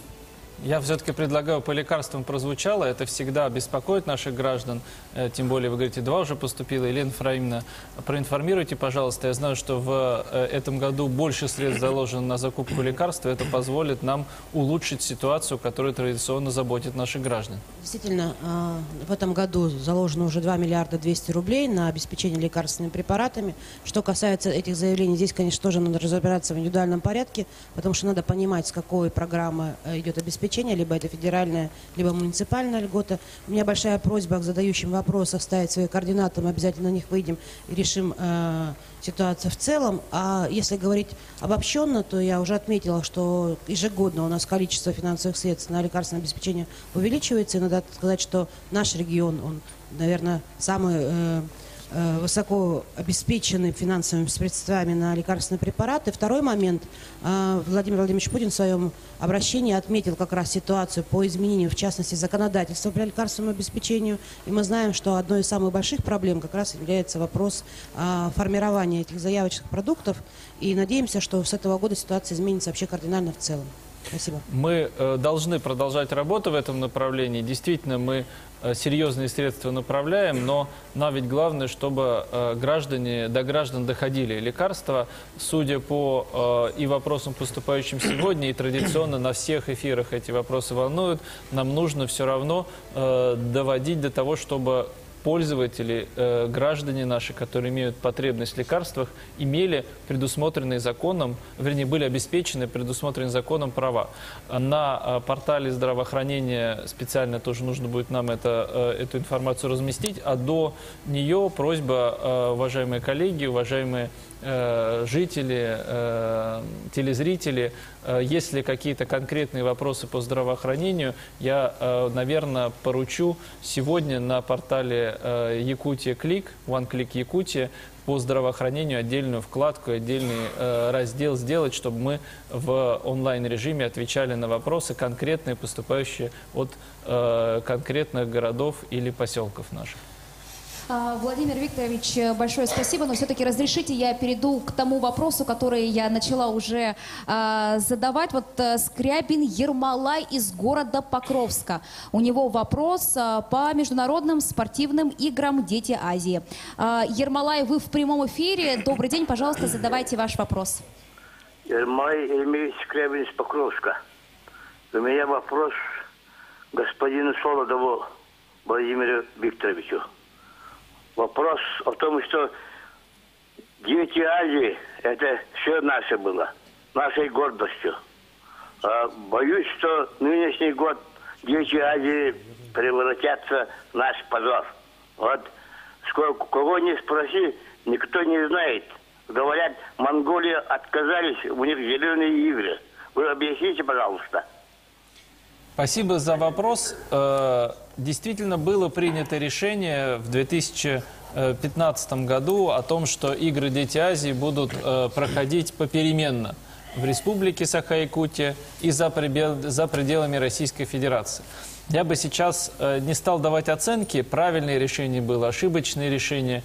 Сначала нужно провести игры «Дети Азии», которые в этом году должны быть проведены, а затем уже выходить с предложениями о том, как мы дальше будем проводить наши ключевые, самые значимые соревнования.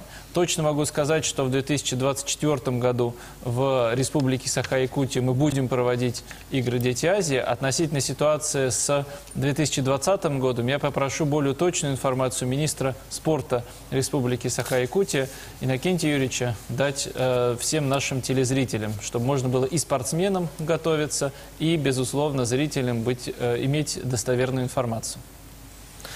Спасибо. Анастасия? Иннокентий Юрьевич. Да, пожалуйста. Спасибо за вопрос. Вопрос действительно очень интересный и актуальный. Сегодня и тренеры, и сами спортсмены, и любители спорта ожидают ответ на этот вопрос.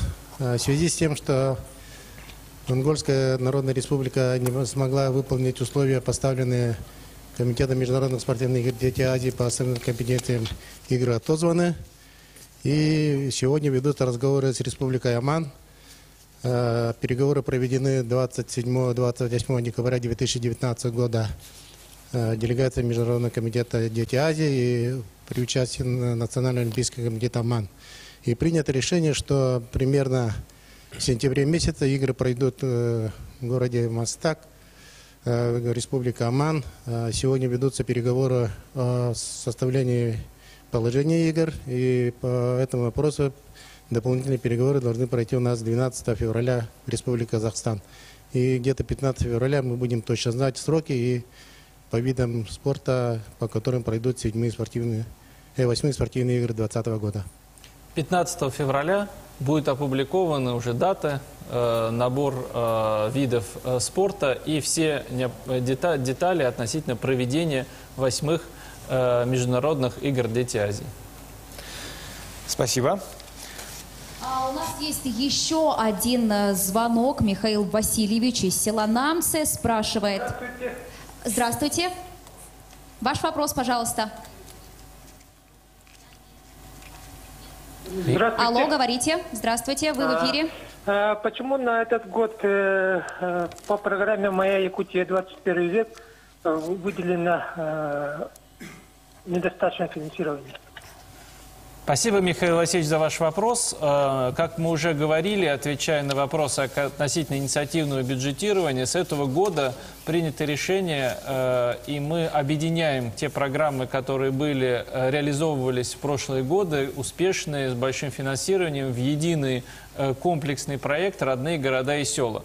В общей сложности на проекты, связанные с благоустройством, с проектами по инициативе граждан, будет выделена сумма в размере около 1 миллиарда рублей, что существенно превышает все предыдущие годы. Она будет реализована и по линии программы местных инициатив, и по линии, которая реализовывалась «Моя Якутия в 21 веке», и по линии сельского хозяйства, и по линии архитектуры и городской среды. Мы их все объединяем в одну программу. Но для вас, уважаемый Михаил Васильевич, уважаемые зрители, которые заинтересованы в продвижении своих идей по благоустройству городов и сел, возможности расширятся. Общий объем средств будет увеличен, и более того, целый ряд новых механизмов в ближайшее время будет запущен. Поэтому просьба не беспокоиться, программы будут реализовываться, и инициативы по благоустройству мы будем поддерживать в большем объеме. Спасибо, Владимир Викторович. К нам подключаются промышленные районы, Алмазный край на связи. Слушаем вас. Алло, здравствуйте, слушаем вопрос. Добрый день, меня зовут Роман, я проживаю на территории Минского района, и у меня такой вопрос.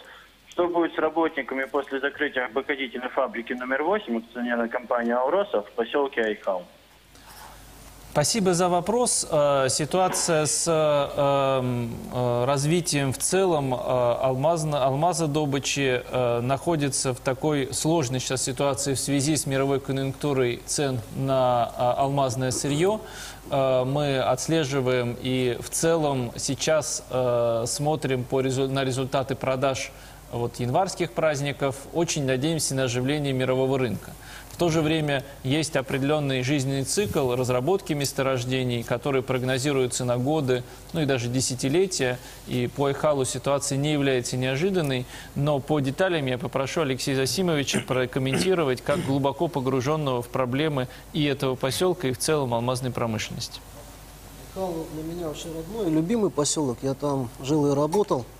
Конечно, вот то, что сейчас процессы эти идут для горнодобывающей отрасли, это понятные, естественные процессы с точки зрения того, что запасы исчерпываются. В целом, Айхальский ГОК вел деятельность на двух карьерах в последнее время. Это юбилейный и комсомольский. И две фабрики имел, 8-ю и 14-ю. Разрез у нас комсомольский закрывается, соответственно, деятельность уже фабрики номер 8 уже не нужна. Поэтому было принято решение все-таки перевести всю руду на 14-ю фабрику. Она значительно мощнее. Вот те мероприятия, которые сейчас проходят, они привели к тому, что сокращается 222 рабочих места. 120 человек уже распределены по другим подразделениям «Алроса». И 100 человек, они пойдут под сокращение, получат 4-месячную среднюю зарплату. Ну и надо иметь в виду, что в рамках этих мероприятий создана рабочая группа. Ее возглавляет Дичковский Алексей Прокопьевич. Там у нас есть представители министерств и ведомств. Мы эту ситуацию держим на контроле. И все желающие, которые будут хотеть трудоустроиться в Якутии, я думаю, рабочие места найдут. Нам важно, чтобы была развернута предметная работа. Я знаю, что необходимые действия реализуются. В то же время хочу попросить Государственный комитет по обеспечению занятости населения в республике особое внимание Айхалу уделить, возможно, развернуть там дополнительный офис. Мы говорим о том, что служба занятости претерпевает изменения, становится современным таким одним окном для граждан, которые интересуются трудоустройством. Просьба в городе Айхале, как раз в поселке Айхал, одним из первых такую современную службу занятости развернуть и в ближайшее время, помимо той работы, которая проводится, ее наладить, чтобы у нас жители не остались один на один с предсказуемой, но, конечно, для нас, для всех такой негативной ситуацией. Вместе будем работать. Ну а в целом мы с компанией «Алроса» очень плотно взаимодействуем по возможной компенсации добывающих рудников и месторождений и от того, насколько сейчас успешно будет проведена геологоразведочные работы, проведены работы, связанные с восстановлением добычи на руднике «Мир», будет зависеть устойчивое и такое эффективное функционирование нашей ключевой системообразующей компании. Спасибо. Прямой эфир отчета правительства продолжается. Продолжаем принимать звонки от населения, от телезрителей, радиослушателей. У нас есть звонки сейчас. Слушаем вас.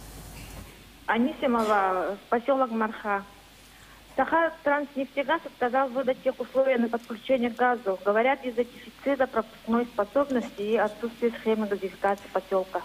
Вот скажите, что в таком случае надо делать мне? И кто должен этим вопросом заняться? Спасибо за ваш вопрос. По подключению к газоснабжению множество вопросов возникают. У них есть определенные объективные сложности, связанные с ограничением пропускной способности газотранспортной системы. Мы сейчас приняли план по тому, в какой порядок и как мы будем расширять возможности. Могу сказать, что Сахатранснефтегаз серьезную работу проводит по упрощению процедуры и ускорению принятия решения, но они не всегда в силах принять положительное решение, когда объективные пропускной способности трубы недостаточно. Ситуация является, проблема эта является приоритетной, и ею постоянно занимается министр промышленности и геологии республики Максим Викторович Терещенко. Просьба, Максим Викторович, нашему зрителю прокомментировать, как именно сейчас действовать и куда можно обратиться для решения этой ситуации или получения по ней вопросов.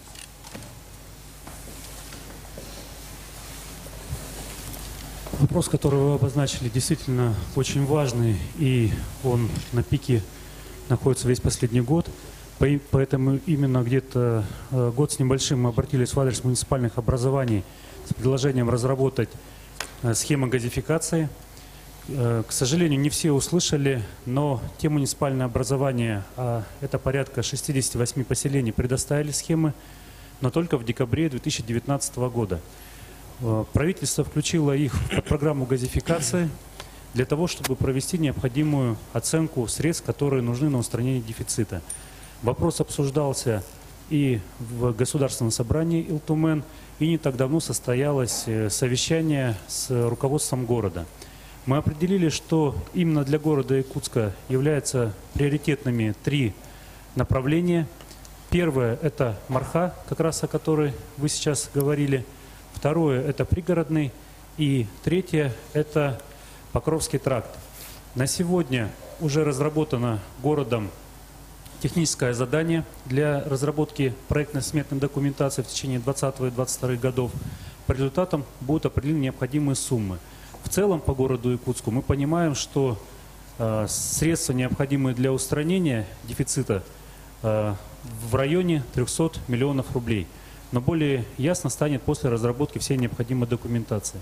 Поэтому, если у вас будут конкретные вопросы по конкретному дому, я рекомендую вам обращаться и в Сахатранснефтегаз, и, конечно же, в Министерство промышленности и геологии. Мы дадим вам более развернутые комментарии для того, чтобы удержать вопрос на контроле. Спасибо. Спасибо, но важно, чтобы до жителей, присаживайтесь, была доведена эта информация, и чтобы было понимание, в какой перспективе временного горизонта будет проведена газификация И если она достаточно отдаленная, предложить в том числе в ряде отдаленных населенных пунктов альтернативные варианты с локальным газоснабжением или с другими решениями, которые прорабатываются. Безусловно, я хочу еще раз подчеркнуть, что то, что он находится, вопрос между ведением Министерства промышленности и геологии, муниципальными районами, Сахатранснефтегазом не должно создавать неудобства для наших граждан. В силу резонансности вопроса, Максим Викторович, у меня просьба отвечать гражданам максимально оперативно на вопросы, которые поступают, информируя и в общий доступ выложить те планы, которые есть, со сроками, ну, по мере определения вопросов финансирования и сроков реализации мероприятий по газификации. Спасибо. Сообщают мне, что на связи Горный район республики. Пожалуйста, слушаем вас. Алло. Алло, здравствуйте. Здравствуйте. Говорите, пожалуйста. Слушаем вас. Алло. Алло, здравствуйте, члены правительства. Это Чернизов Петр, Горный области. У меня такой вопрос. Был бы я туртас на бен оттавыт опытын сен ошко билдендирбит мана олзаны. Бу вопроска правительство туох көрүлө айдын итарына. Спасибо. Спасибо за вопрос. Да. Я понял, что про диких животных, про косуль вопрос. Пожалуйста, Сахамин Миланович. Уластауллах төрәтче, Лоброгон Хөйтенер, Саха Республикатыр 36-нчы туктас билетенер, бу кыһыңы маршрутны учет түмүнен. Күһүн бул турга быйылгы 2019-2020 хөрбәһылгы 600 лицензия берилди бите. Туртас элбәвитин туһунан бихисте олорабыт, туһунна ситуацияны мекер олорабыт. Бу күннәргә кыһыңы маршрутны учет үләтен сагалатыбыт, бу үләтеме гүнән 2-нчы хөрбә весылга тояктагы бул тур лицензияты улатарын кечерин туспа белетек бит. Айылга бар кылы көтөрү карысты туһунан федеральный закон эрдебилинен туртагы квотаты бул тур көңүлләмәт. Бу тегайстватынан директорлар кайствалар оту карыстырга онна биге инспекциялар бутынгытта үлегитарга местетер бирге хәбәскелән жаһанных бутыннады. Я ответил жителям Якутии о том, что животный мир регулируется федеральным законом о животном мире. Ежегодно выделяем квоты на добычу копытных животных. В республике более 36 тысяч косуль. По итогам зимнего маршрутного учета действительно есть проблема, когда косули заходят за изгородь и поедают сено, которое заготовили наши сельхозтоваропроизводители. Проблема-то есть, но федеральный закон не разрешает производить отстрел объектов животного мира. А здесь надо нам совместно с сельхозтоваропроизводителями проводить меры по ограждению, чтобы косули не заходили за изгородь. Спасибо. Спасибо. Мы, кроме вопросов, которые поступают к нам на прямой линии, обращаем внимание на те вопросы, которые были заданы накануне, которые поступили в портале One Click Якутия. Давайте я процитирую, озвучу один из этих тем. Буквально два жителя с одного района, с одного же поселка к нам вышли с такими вопросами. Первый – это Максим Борисович Бояров, поселок Ленинский, Алданский район. Цитирую. «Я писал уже несколько раз о проблеме в поселке Ленинском. Помойки забиты, улицы завалены снегом. Почему мы должны это терпеть? Дайте нам для поселка технику для уборки. Почему нам такое не положено?» И с того же поселка Светлана Глущенко спрашивает... Цитирую, да, тут выражение поострее. Город наш и поселки, а именно мой поселок Ленинский, погряз в снегу, в мусоре, бродячих собаках. Нашим местным чиновникам, видимо, не до нас, мусор не вывозят, крысы ходят пешком. Это хорошо, что еще зима, вони нет, собаки кидаются, детям в школу не пройти, дороги ужас, не пройти, не проехать, много аварий, ходовая часть машин в негодность приходит. Просим навести порядок, пишут из поселка Ленинский Алданского района. Спасибо за вопросы.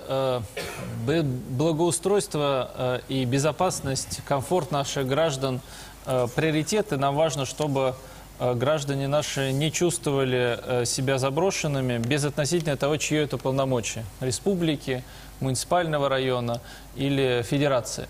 У меня просьба, Владислав, мы можем сейчас соединить, выйти на связь с главой Алданского района, Северином Николаевичем Поздняковым, чтобы обсудить те вопросы, которые поступили. Да, конечно, план действий. потребуется минутка.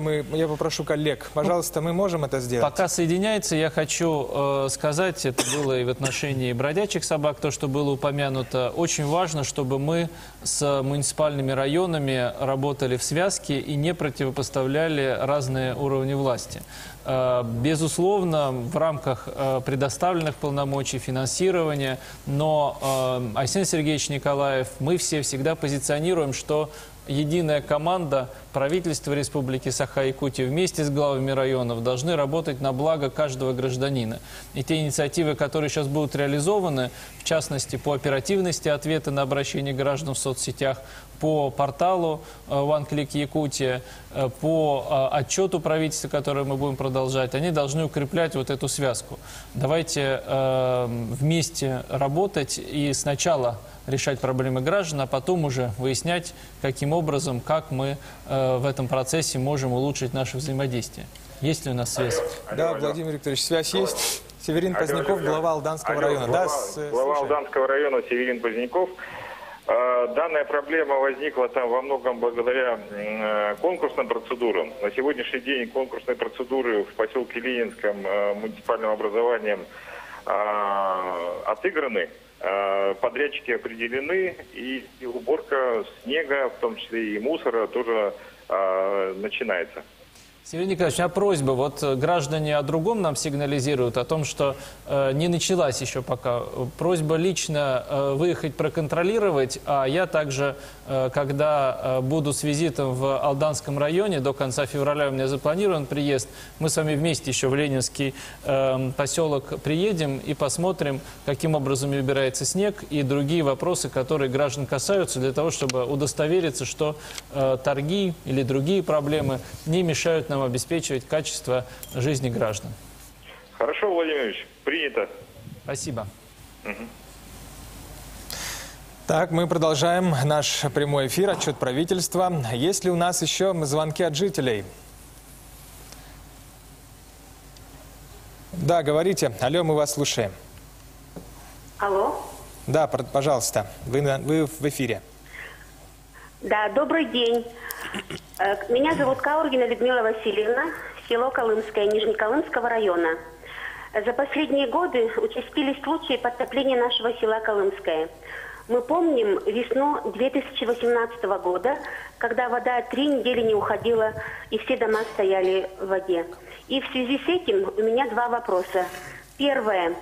В этом году чего нам ожидать, какой прогноз? И второе. Со стороны правительства Якутии какая работа проводится в этом направлении? Спасибо за ваш вопрос. Действительно, мы констатируем, что в последние годы стихия становится все менее предсказуемой. И, конечно, давать прогнозы того, как пройдет паводок 2020 года, самое неблагодарное дело. Точно я могу сказать, что мы исходим из самых таких, из самых опасных возможностей, самых крупных возможных угроз. И, как говорится, исходим из принципа «предупрежден, значит вооружен». И готовиться к худшему, а не надеяться на то, что паводок пройдет легко. В то же время целый ряд системных сдвигов произошли, ряд участков оказались в зоне подтопления, и перед нами стоит задача о том, чтобы поставить на кадастровый учет правильно это и скорректировать, в том числе градостроительную документацию.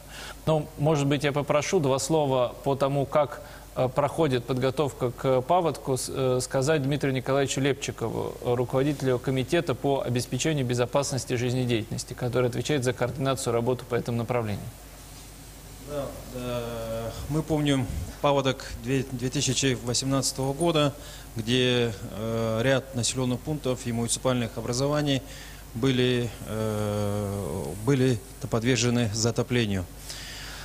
В рамках подготовки безопасного пропуска паводковых вод 2020 года вышло буквально на днях распоряжение правительства, где для органов управления, предприятий, организаций, министерством, ведомством, а также администрацией муниципальных образований поставлены четкие задачи. В предстоящий период будут проведены организационные мероприятия, это как будут совместно Главное управление МЧС по Республике Саха-Якутия будет проводить командно-штабные учения. Также будут организованы проверки фактических наличия материальных резервов, финансовых резервов. Также будут проверены системы оповещения, а также алгоритмы доведения до населения ситуации, которая будет происходить в весенне-летний паводок. Обычно прогнозы мы доводим и наши коллеги с Якутского управления гидрометслужбы доводят прогнозы предстоящего паводка, это после 15 апреля. Так же, как и в прошлом году, мы применили новую тактику проведения превентивных взрывных работ, где в 2019 году мы не допустили катастрофического затопления населенных пунктов. Ну а также в рамках подготовки к паводку у нас традиционно наши коллеги с федеральных органов исполнительной власти, а также наши коллеги с министерств, ведомств проводят работы по зачернению или так называемые работы по ослаблению прочности льда. Также в этом году мы вместе с коллегами сельского хозяйства тоже будем проводить работы по подготовке объектов сельского хозяйства, а именно по отгону скота и лошадей в места не подводящие к затоплению. Но мы в этом году также в соответствии с поручением правительства организуем доведение до населения, а именно у нас есть перечень населенных пунктов, подверженных угрозе. Это на сегодняшний день где-то порядка 120 населенных пунктов. Мы доведем небольшие памятки по поведению населения при получении тех или иных сигналов или при затоплении этой территории. Спасибо. У нас еще один звонок на связи. Столица, город Якутск. Мы вас слушаем. Алло, здравствуйте. Меня зовут Кюнней, я из города Якутска. Меня интересует такой вопрос. Почему субсидированные авиабилеты на самолеты авиакомпании «Якутия» заканчиваются, и их невозможно потом их приобрести? Спасибо за ответ. Спасибо за вопрос. Действительно, мы все озабочены этим, и серьезные меры сейчас разрабатываются, и мы с этой инициативой на федеральный уровень выходим для того, чтобы изменить, в принципе, механизм субсидирования. При этом мы с вами понимаем, что, к сожалению, транспортная емкость, во-первых, наших судов, а во-вторых, объем средств, которые выделяются на эти цели из федерального бюджета, крайне ограничены. И сейчас решение принимается о том, чтобы выделять льготные, билеты по льготным тарифам в пределах выделенных сумм. Ну, потому что мы не можем авиакомпании «Якутия» ставить задачу летать себе в убыток. Нам нужно поддерживать нашу авиакомпанию. Поэтому мы этой проблемой занимаемся. И уверен, что в 2020 году у нас получится решить этот вопрос при поддержке федеральных органов исполнительной власти, в первую очередь Министерства транспорта Российской Федерации. Мы с ними в контакте и прорабатываем новый механизм субсидирования, по которому дополнительные средства должны поступить, что сразу автоматически приведет и к увеличению объема льготных билетов, которые есть в наличии, и к увеличению, и к дополнению новыми направлениями, по которым льготные тарифы будут доступны. Благодарю вас. Есть ли у нас еще звонки, вопросы, коллеги? Да, есть звонок. Пожалуйста, алло, здравствуйте, вы в эфире, слушаем вас. Алло. Да, алло, говорите, вы в эфире. Здорово. Алло, здорово. Здорово, ставить. Бұл шалдықтан әрейдім, қоштағыстан, бадан әрейдім. Бұл кең суызы білерін, агростап гранул конкурсы болыр дуден. Он эшкетен кітірлақына әді қолайды, условия-то. Он бағасы кәпсекетті.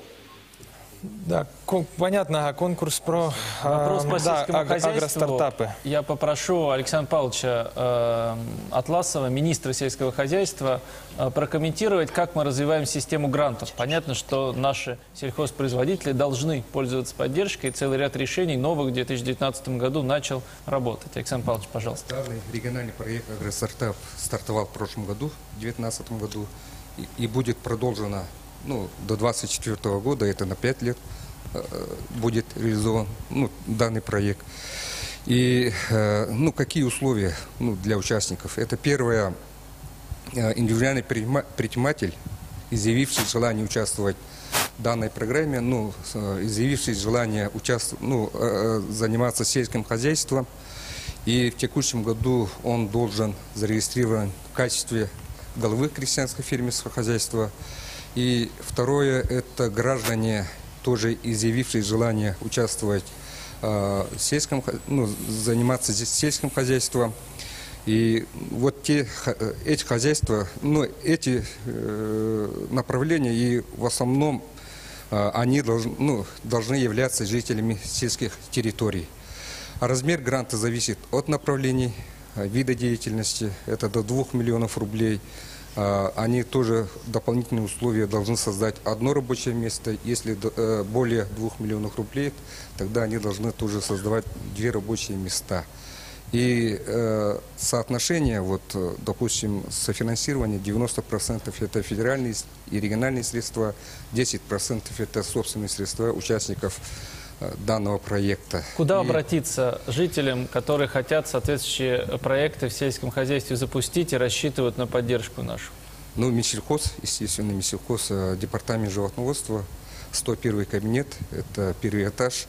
И соответственно, тоже это у нас казенное предприятие есть, учреждение сельхоз, и должны там обратиться. У меня просьба, Александр Павлович, в развитии того, что мы уже обсуждали, обеспечить, чтобы на местах представители управления сельского хозяйства полностью владели информацией, а в перспективе давайте с вами проработаем вместе с Министерством предпринимательства, чтобы у нас все меры поддержки создания новых предприятий были объединены, в том числе на базе и, возможно, моих документов или тех центров бизнес-инкубаторов, которые открываются у нас в районах, в том числе сельскохозяйственных, потому что нам, конечно, важно, чтобы они были доступны непосредственно гражданам на селе, а не нужно было ехать в 101 кабинет Министерства сельского хозяйства Республики Саха-Якутия. Поэтому я соответствующее поручение оформлю, просьба отработать и вместе, в связке. Вот я хотел тут дополнить, присаживайтесь, Александр Павлович, что мы поддержку сельского хозяйства с принятием новой программы, комплексной программы сельских территорий или от других инициатив принципиально меняем подход. И если раньше мы всегда считали, что Министерство сельского хозяйства должно заниматься поддержкой сельчан, то сейчас это комплексная программа, в которой участвует Министерство сельского хозяйства. Министерство предпринимательства активно работает по реализации этих вопросов. Министерство промышленности и геологии в части газификации. Министерство инноваций и цифрового развития, потому что интернет – это жизнь для села, создание новых рабочих мест. Активно очень участвует Министерство финансов, программа местных инициатив, управление архитектуры и развития городской среды. И эта задача развития сельских территорий, она становится общей для всего правительства. Мы должны сейчас к этой комплексной программе в этом году перейти, и уверен, что такой подход позволит качественно сдвинуть доступность и понятность мер поддержки для сельчан. Не только по линии сельского хозяйства, а и по линии каждого из ведомств. На это мы будем ориентироваться в работе в 2020 году. Благодарю вас, Владимир Викторович. Время нашего эфира потихоньку завершается. Давайте дадим слово колл-центру, чтобы Анастасия подвела итоги, сколько вопросов поступило, какого характера. Очень быстро, Настя, если это возможно. Пожалуйста. Владислав, конечно, возможно. Более 400 вопросов поступило в наш колл-центр. Мы обозначили топ-5 приоритетных вопросов. Это социальная сфера, жилье, здравоохранение, строительство и ЖКХ. Вот как раз-таки в моих руках вы можете сейчас видеть все заявки, все обращения. И будьте уверены, что ни один из них не останется незамеченным. Все вопросы будут прорабатываться, и каждому обратившемуся будет дан письменный ответ. Ну, вы сейчас видите за моей спиной, что специалисты колл-центра продолжают принимать вопросы. И, пользуясь случаем, я хотела бы поблагодарить всех наших телезрителей и радиослушателей за то, что приняли активное участие в нашем телеэфире. Владислав, передаю тебе слово. Настя, спасибо. А я, в свою очередь, передаю слово сегодня председателю правительства Республики Саха-Якутия Владимиру Викторовичу Солодову для подведения общих итогов нашего эфира. Спасибо. И я хочу в первую очередь обратиться со словами благодарности каждому из телезрителей и радиослушателей сегодняшнего эфира за те вопросы, которые поступают, те предложения, потому что именно неравнодушие, инициатива наших граждан позволяет нам более точно сориентироваться и в конечном счете достичь те задачи, которые мы все с вами ставим. Благополучия и благосостояния каждого жителя Республики Саха-Якутия. Уже было отмечено, что все вопросы мы обязательно рассмотрим, дадим письменные ответы, но еще раз хочу вернуться и призвать вас максимально активно участвовать в отчетах правительства, которые стартуют с сегодняшнего дня. В течение 1,5 месяца до 15 марта в каждом районе с возможностью из каждого наслега задать вопрос, дать предложение, поинтересоваться чем-то. Члены правительства и я сам будем работать, и просьба активнее участвовать в этих важных для нас мероприятиях. 2020 год год символический, это год 75-летия Победы. И я хочу, завершая сегодняшний наш эфир, сказать, что мы, конечно, обязаны приложить все усилия для того, чтобы подвиг наших предков, подвиг людей, которые в Великую Отечественную войну отдали свою жизнь, здоровье, свои силы на защиту нашей страны, не был потерян, чтобы память об этих героических событиях жила, и чтобы наши дети не теряли вот этот живой патриотизм, живую любовь к родине, которую разделяют и которой наполнены наши ветераны. В рамках наших инициатив, которые касаются проекта «Мы – будущее России», другие проекты, мы в этом году приложим все усилия для того, чтобы вот эту консолидацию, которую в 2019 году мы начали, это живое восприятие нашего прошлого, это деятельное вовлечение в построение нашего будущего ощутил каждый житель республики. И мне очень хочется, чтобы как можно больше инициатив поступило в наш адрес в этом году, а от лица правительства республики могу сказать, что мы приложим все усилия для того, чтобы каждая инициатива, каждое предложение и каждый вопрос получил свой ответ и возможность реализации. Спасибо вам большое и до встречи в наших городах и поселках во время отчета правительства республики за 2019 год. Благодарю вас. Я благодарю членов правительства, Кабинет министров за участие в эфире. Благодарю первых вице-премьеров Якутии и председателя правительства Владимира Солодова за участие в этом эфире. Дорогие друзья, огромное спасибо за участие в прямом эфире. Спасибо, будьте в курсе. До встречи.